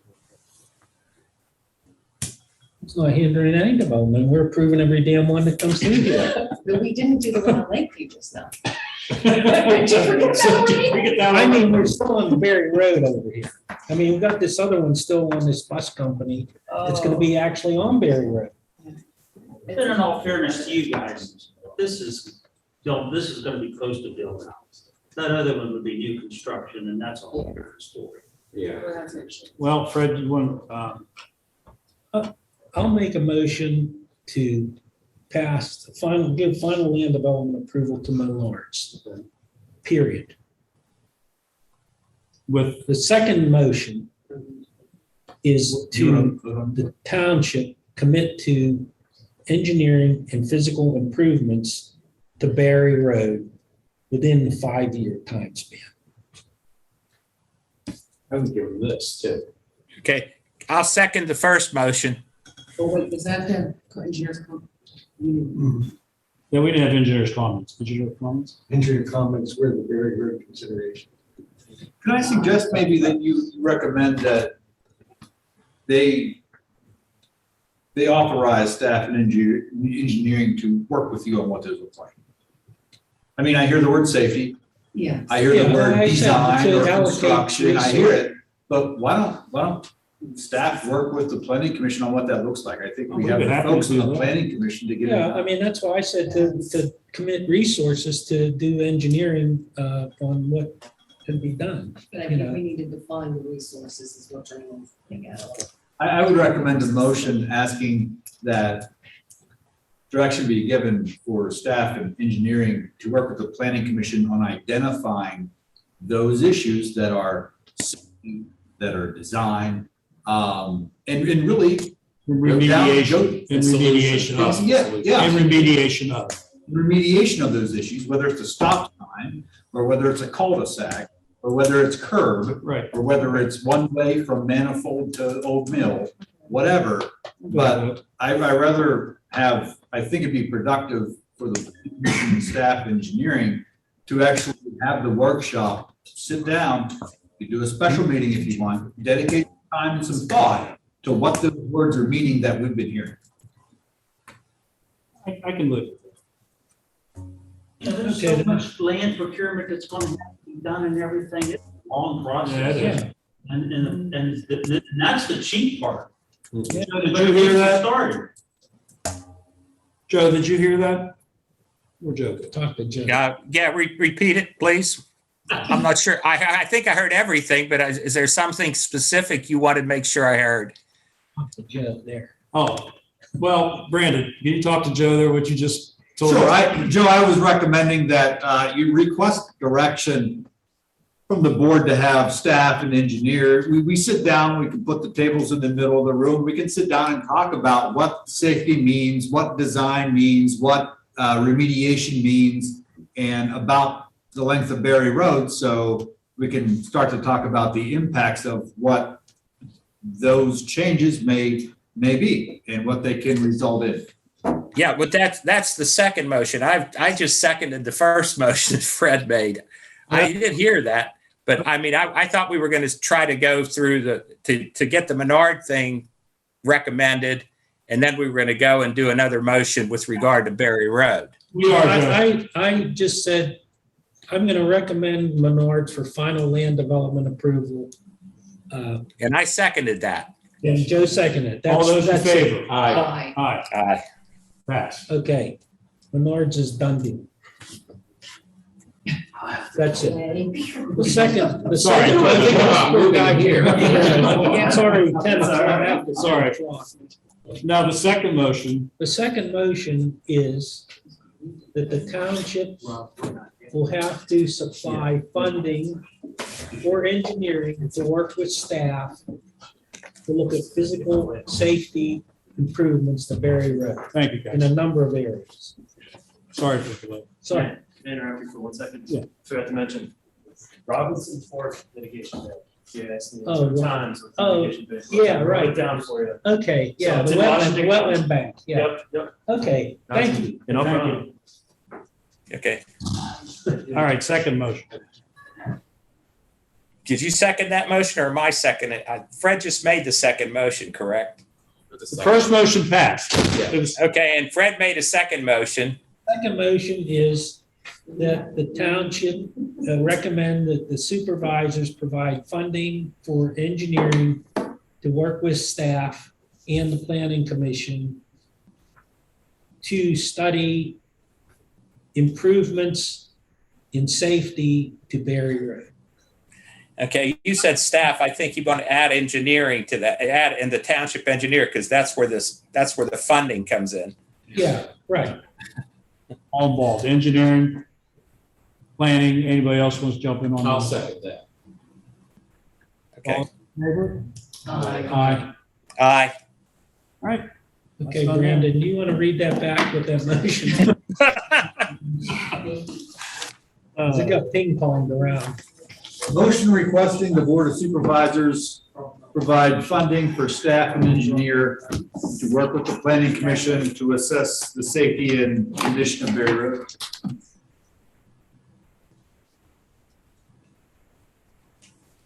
Okay, that's okay. Okay, Okay. sounds good. That's what we wanted. Move on. Last but not least, we're not going to do number 8 tonight, so that's the last one here, so.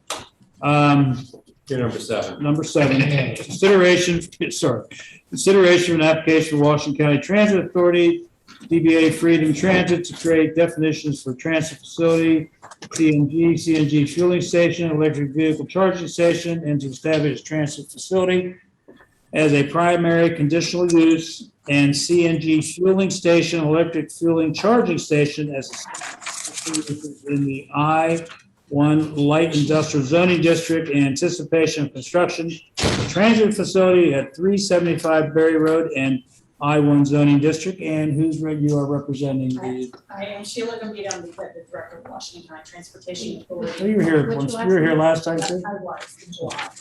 Sheila Gambino, MDI. Also with me tonight is Troy Truax, Truax, from Michael Baker Corporation, who's assisting us with the project. So I think we do have a PowerPoint that we will try and go through very quickly. That Brandon. Thank you. Pull up. So. That will help you. So you all know that, you know, what, because we were here in July, what Washington County Transportation Authority does, we provide fixed service for public transportation service for individuals, primarily senior citizens, persons with disabilities, or economically disadvantaged. We are looking to construct a 88,000 square foot transit facility that will be located at the 375 Berry Road property, which is the Tower Golf and Amish Touch store. We recently acquired that property, and we're expecting, based on the plans, to try to have that property constructed by September 2025. So it is several years out yet before we that property. The new facility would provide our first ever indoor bus maintenance and storage facility in the South Strabane Township location.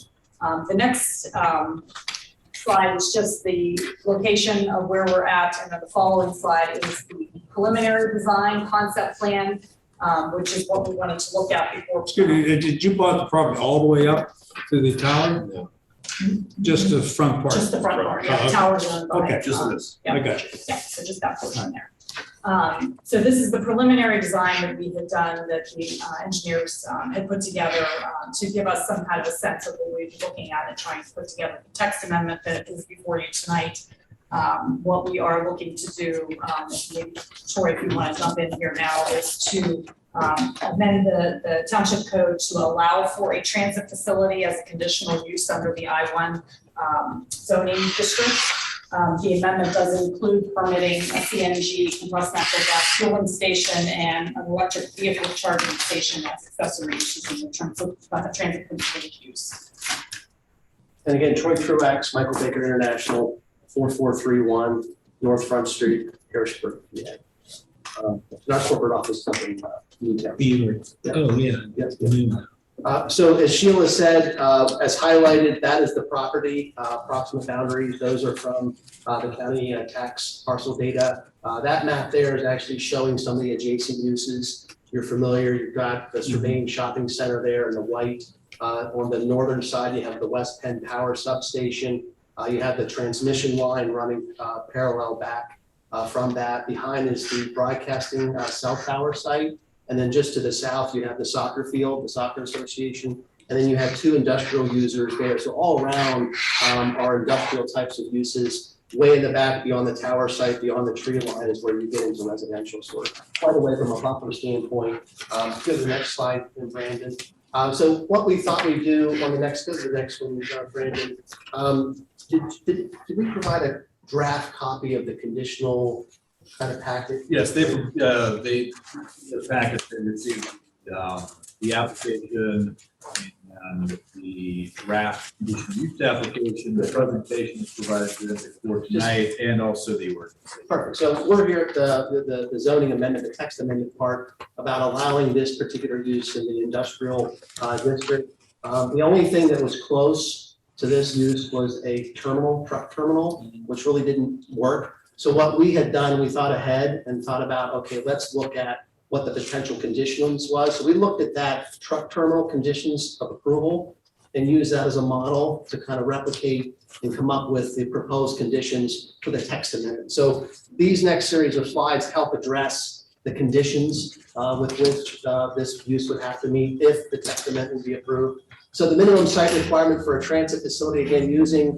other standards comparable in the ordinance, 5 acres. This property is over 12 acres. Demonstrate adequate access So interesting, obviously, meeting the design requirements of your subdivision and land development ordinance for driveway. But one thing we did, we thought about, okay, traffic impacts are a big concern with Berry Road. We, Sheila's team with PennDOT Central Office, with Bureau of Public Transportation, they have Larson Design Group.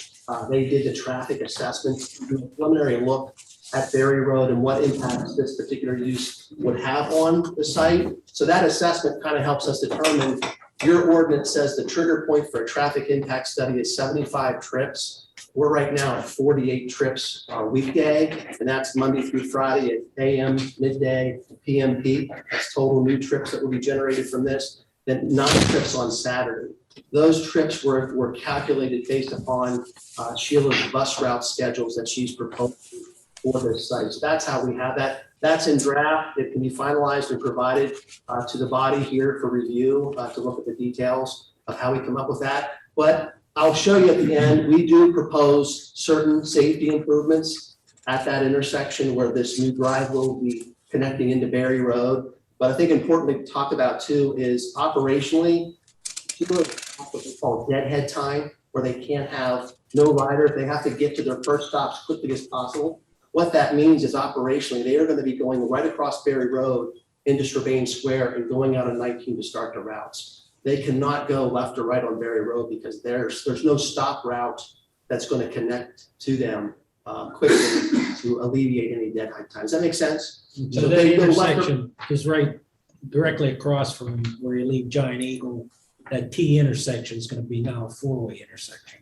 Yes, that we would line it up to be that way, yes. Yeah, right. So one of the recommendations for the assessment, not a full-blown study, I think your recommendation on the previous one is spot on, because if you look at each individual user, you're looking at a spot improvement and not looking at the whole problem in comprehensive fashion. I think that's a great recommendation. But what our assessment, just the assessment shows us now, not a full-blown traffic impact study, because by ordinance, we would never trigger full TIS. So as much as you would say you want that, it doesn't trigger it. But we've done an assessment. So there's a couple of slides we'll show you what improvements that Sheila and her team are prepared to make at that intersection, which would create a new driveway. So that instead of a 3-way, be a 4-way, we would actually be adding a stop sign to that location to help improve. So there'd be one safety measure added, but again, it's not looking at the comprehensive look, which I think is your right recommendation. Piecemeal, each property, each project. I've said on my planning commission, this will be the 22nd year in Carlisle.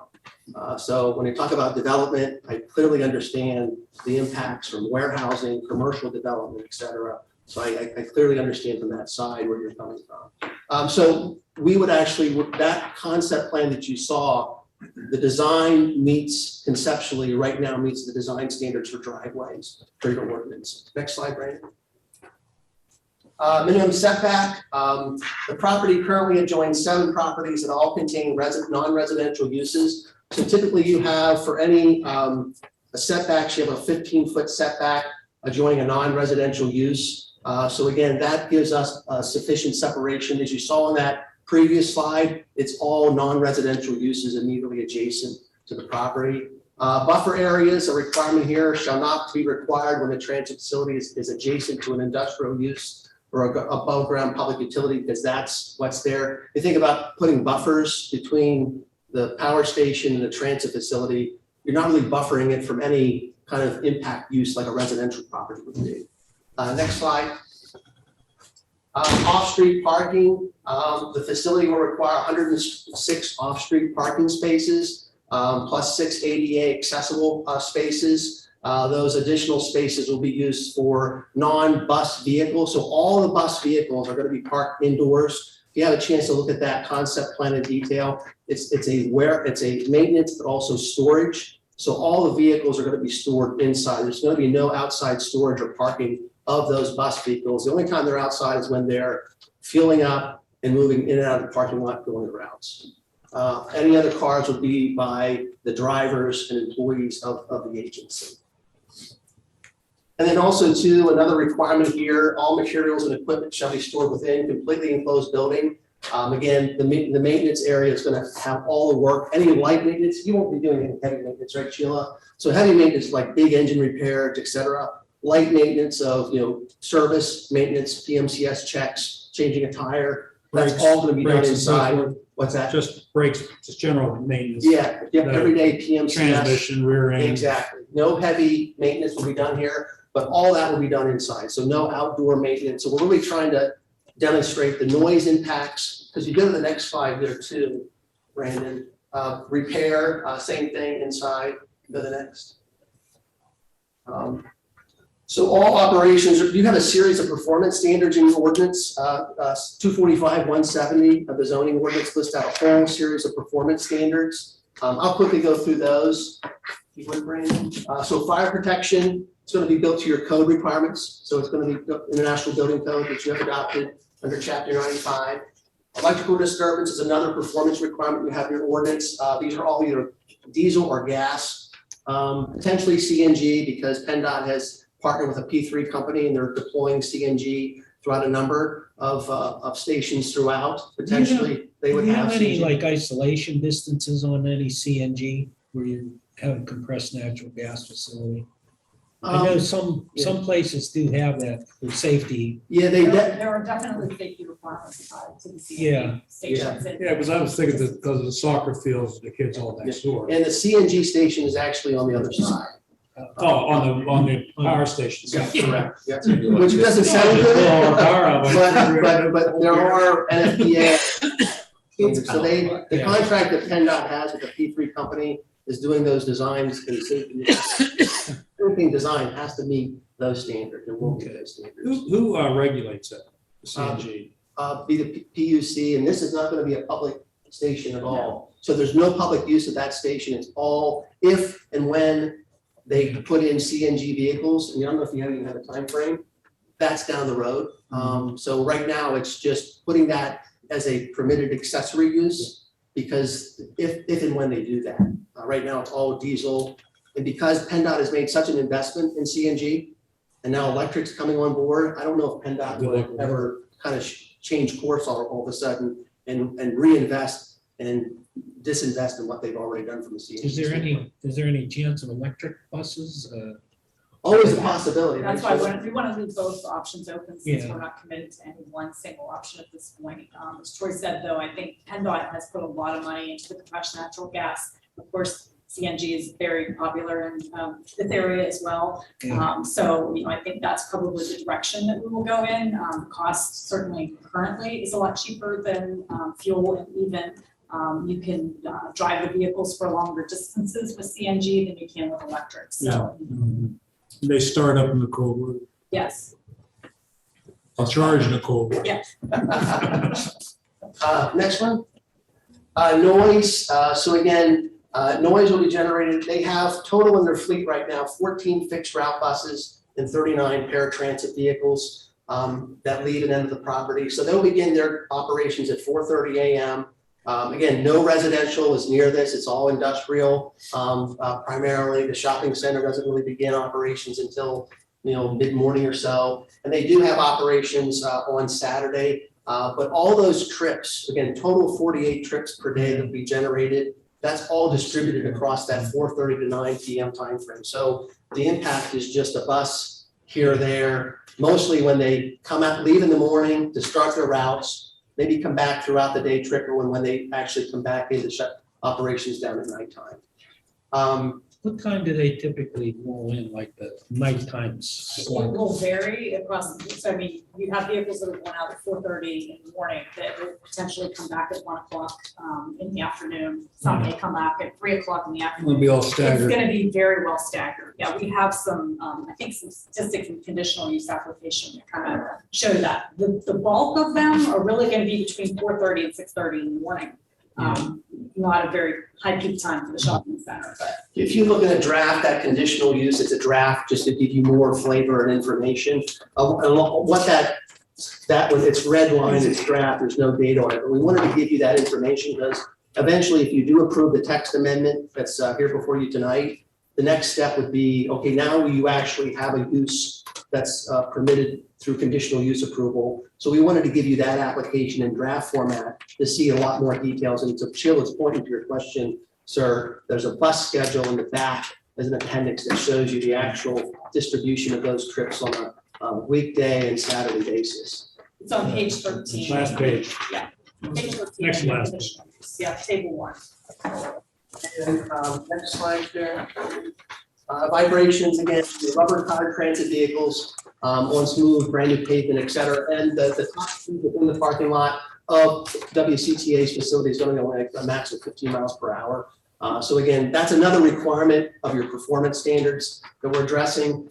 Odors, smoke, ash, dust, fumes, again, another performance standards. All the vehicles are operating within manufacturer's specs. In fact, that's one thing that PennDOT stresses with all of its transit agencies is the PMCS upkeep, because they're actually helping pay for those vehicles. They want to see the lifetime of those vehicles be overextended as much as possible through proper maintenance. So it's in their best interest to make sure they're not operating vehicles that have issues, et cetera, relative to these performance standards. Next slide.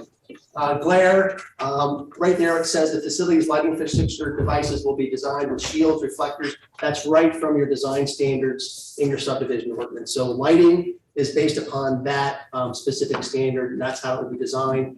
Erosion and water, they have to get their NPDES permit. So just like before, all your stormwater requirements, NPDES permit, all have to go through that approval. And that's certainly what PennDOT does for all of its transportation projects it does with its transit agency grantees. Next slide. And then to this point, like I said, we did, our WCTA had Larson Design Group, one of PennDOT's contractors like Baker is, to do an assessment just to figure out how many trips this would generate based upon an assessment, like a traffic type of study assessment. It's under that 75 threshold, but the total number, I think it's shown there, would be 48 total during the weekday and 9 new trips on Saturday, based upon that schedule. If you go to the next one, I think this is where kind of like, hopefully, yeah, there's been no crashes reported in the past 5 years of this particular location of where we're proposing the driveway. Go to the next one. I think that's the last one, Barry, or Brandon. So here, Run that by me again? I said Barry. No, I know, but the crash thing. I'll go back. No crashes. So right now, no, second bullet, no crashes within that intersection of Strabane Square and Berry Road. So within that, a 300 radius of that intersection, based upon assessments, looking at PennDOT data, et cetera, there's been no. I saw one that's not about 2 months ago, a couple of guys together. They just did this study a month ago. Okay, there's a couple, it was still warm, a couple cars went together up there, so they do have them. Maybe a report got in late. Well, it wasn't. That's a fender bender. So that's what the data is telling us. There have been fingers thrown, I know that. What's that? There have been fingers thrown up there. Okay. So if you go to the next slide, so this is what the assessment is telling you. So we're actually offering, here's some improvements, but I think it goes back to your original recommendation.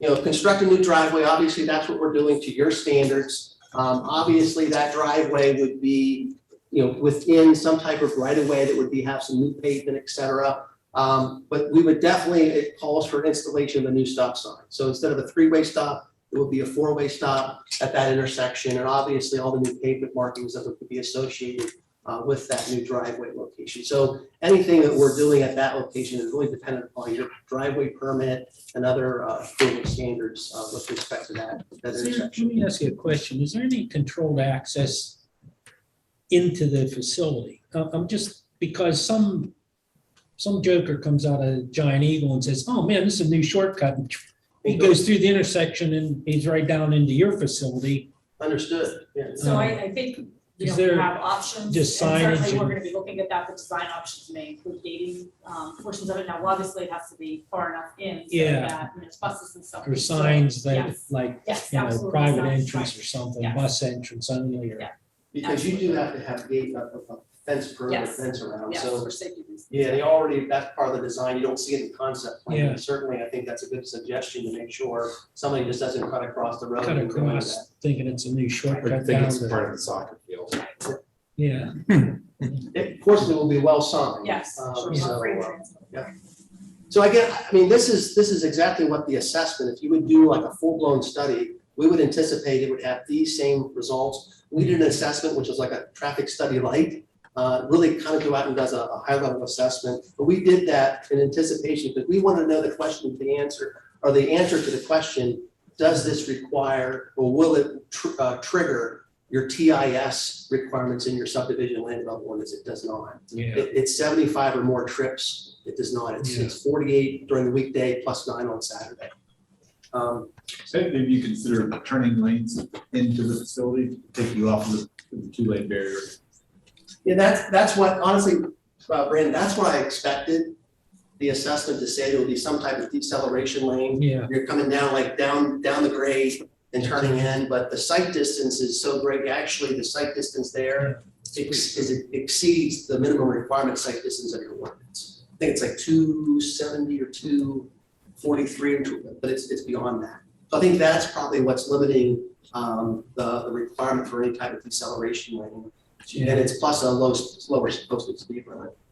But again, that's something that, again, looking at one of the designs further goes into the full engineering type of analysis. You'll get a much clearer picture. Right now. It's this concept because we're trying to get to the point of whether or not, hey, this is something that fits within the industrial zone. There's no provision for a transit facility. But certainly PennDOT is, when I talk about PennDOT, it's not the district, it's central office, Bureau of Public Transportation. They're definitely working and interested with the transit agency to do the improvements, because they're all about multimodal too. Bicycling, walking, transit use, other modes of transportation besides vehicles. So their importance is also on safety as well. So certainly they would support these types of improvements for sure as part of that package of improvement. Sheila, anything else? Yeah. I got a question for you. You're going to chase the guy off that sells corn up there in the fall, are you? I'm sorry? You're going to chase the guy off that sells corn up there He's on the next corner? door. He's next door, but he's right there though. Yeah. I didn't buy the property. I had to ask the owner of the property. He sells good corn. He's up there with his family selling corn. He's right in the soccer field, right next door to the driveway going down. You can put a farm stand in there. You gonna put that in your motion, Jay? No. Corn selling easement or something? Just curious. I've been buying corn off him for years. No. Okay, and we have engineering comments, or if you're done. Yeah, I'm done. I will have to answer any questions. Glad you haven't said anything on it. So. We had thought about a turning lane in the center, but I think that goes away when you make that a 4-way stop. And it was odd that, when you think about it, you're gonna go straight through and then go past Giant Eagle. And it seems like that's kind of tight through there with buses. Isn't that kind of winding down around and it goes past, as you go down Our towards buses the. are already going. Yeah, they go to They're already They go in there utilizing it, anyways? Yeah, that's it. You mean going down to Route 19? Yeah. Yeah, there are already buses that go through there, There's a number of. into there. Yeah. I would suggest something, and I don't care what the hell PennDOT says, is your radius is going into that facility. If you don't have a right deceleration lane, have a 50-foot radius. PennDOT's gotten into this real tight little radiuses, and then vehicles almost have to stop and get around this instead of transitioning into your driveway. You mean like the aprons coming out? Yeah, coming out on the Berry Go Road. back to the, if you don't mind, just go back to the concept plan. Because they put some very tight radiuses right on Yeah. Route 19. Yeah, obviously, this isn't giving you a pretty picture of. Yeah. What that's gonna- what you're saying, is instead of those buses, so they don't have to make a wide. Yeah, turn. have to swing out to Yeah. get in, Yeah, this is based upon your, but certainly I'm sure that the design engineer can make that wider to satisfy that. But they're not gonna be turning off that road anyway, they're gonna go They're straight straight, in. that's what I was thinking. Yeah, they're gonna go straight in, but there will be ones come in that way. You won't be coming up either way on Berry Road. They've We done will, this. no, we direct where the buses go, and so Yeah. that, So they won't be They coming, will not be if they do coming. anything, they may go down a Locust F1, right. going down that way. Right. But the bigger buses would have trouble even doing that. So if anything, smaller paratransit buses, which are just a body on chassis, that would be at the most. But again, we direct where they go, so they have to follow the direction. But to going down toward Locust is not a big deal. Should you Well, the other consider way- a setback that will accommodate future Berry Road improvements? Be considered. Setback? No. You're talking about like a right-of-way widening is what you're talking about. Yeah. Well, yeah, but don't want your building too close. You could just accommodate your building so it will never interfere with what you all are doing. But really, there's a good bit of setback to the buildings. The building's already here, so whatever right-of-way, even if it would be taken in the future, the only impact would be what's already been approved. I can't see that from here, but if that's just as long as you're okay with that. Yeah, there's a lot of. I mean, that's really the best part of Berry Road, the whole road right there. It is. So, you don't have any bends or any real problems right there, and there is guardrail on the one side, so. Scott, do you get any more? Any discussion from the members of our esteemed board? No, I think. Paul, Fred, Joe, you still up there?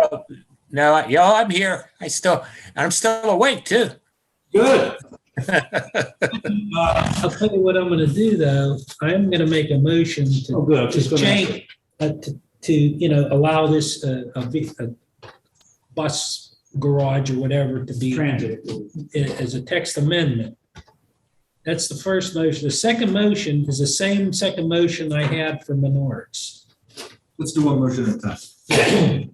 The first motion. First motion is, I make a motion that the Board of Supervisors give consideration to the Washington County Transit Authority to create a definition for transit facility, CNG facility, station, electric vehicle charging station, whatever, in the industrial zoning district, I-1, subject to our discussion at 375 Berry Road. Do I have a second? I'll second. All those in favor? Aye. That is approved to be recommended to the supervisor. Yeah. And your second? And the second motion is the same exact second motion I had for Menards. On Berry Road. On Berry Road. Got it. Okay. Second. I'll second that too. All those in favor? Aye. Oh, that passes too, sir. Thank you. Thank you very much. We're gonna forget 8. Thank you. We're gonna forget 9, and I'll make a motion to adjourn. Adjourned. Well, you guys had We'll the. go home and have breakfast. Dinner's open? Sorry, you had the- something's open. Thank you. Thank you. Sure, thank you, folks. Appreciate it very much. Thanks for hanging in there. Oh, my God. Thank you for staying. I know. Yeah. But we did. Let's make sure that we can. You pulled the straw tonight. Yeah, I haven't been here for a while.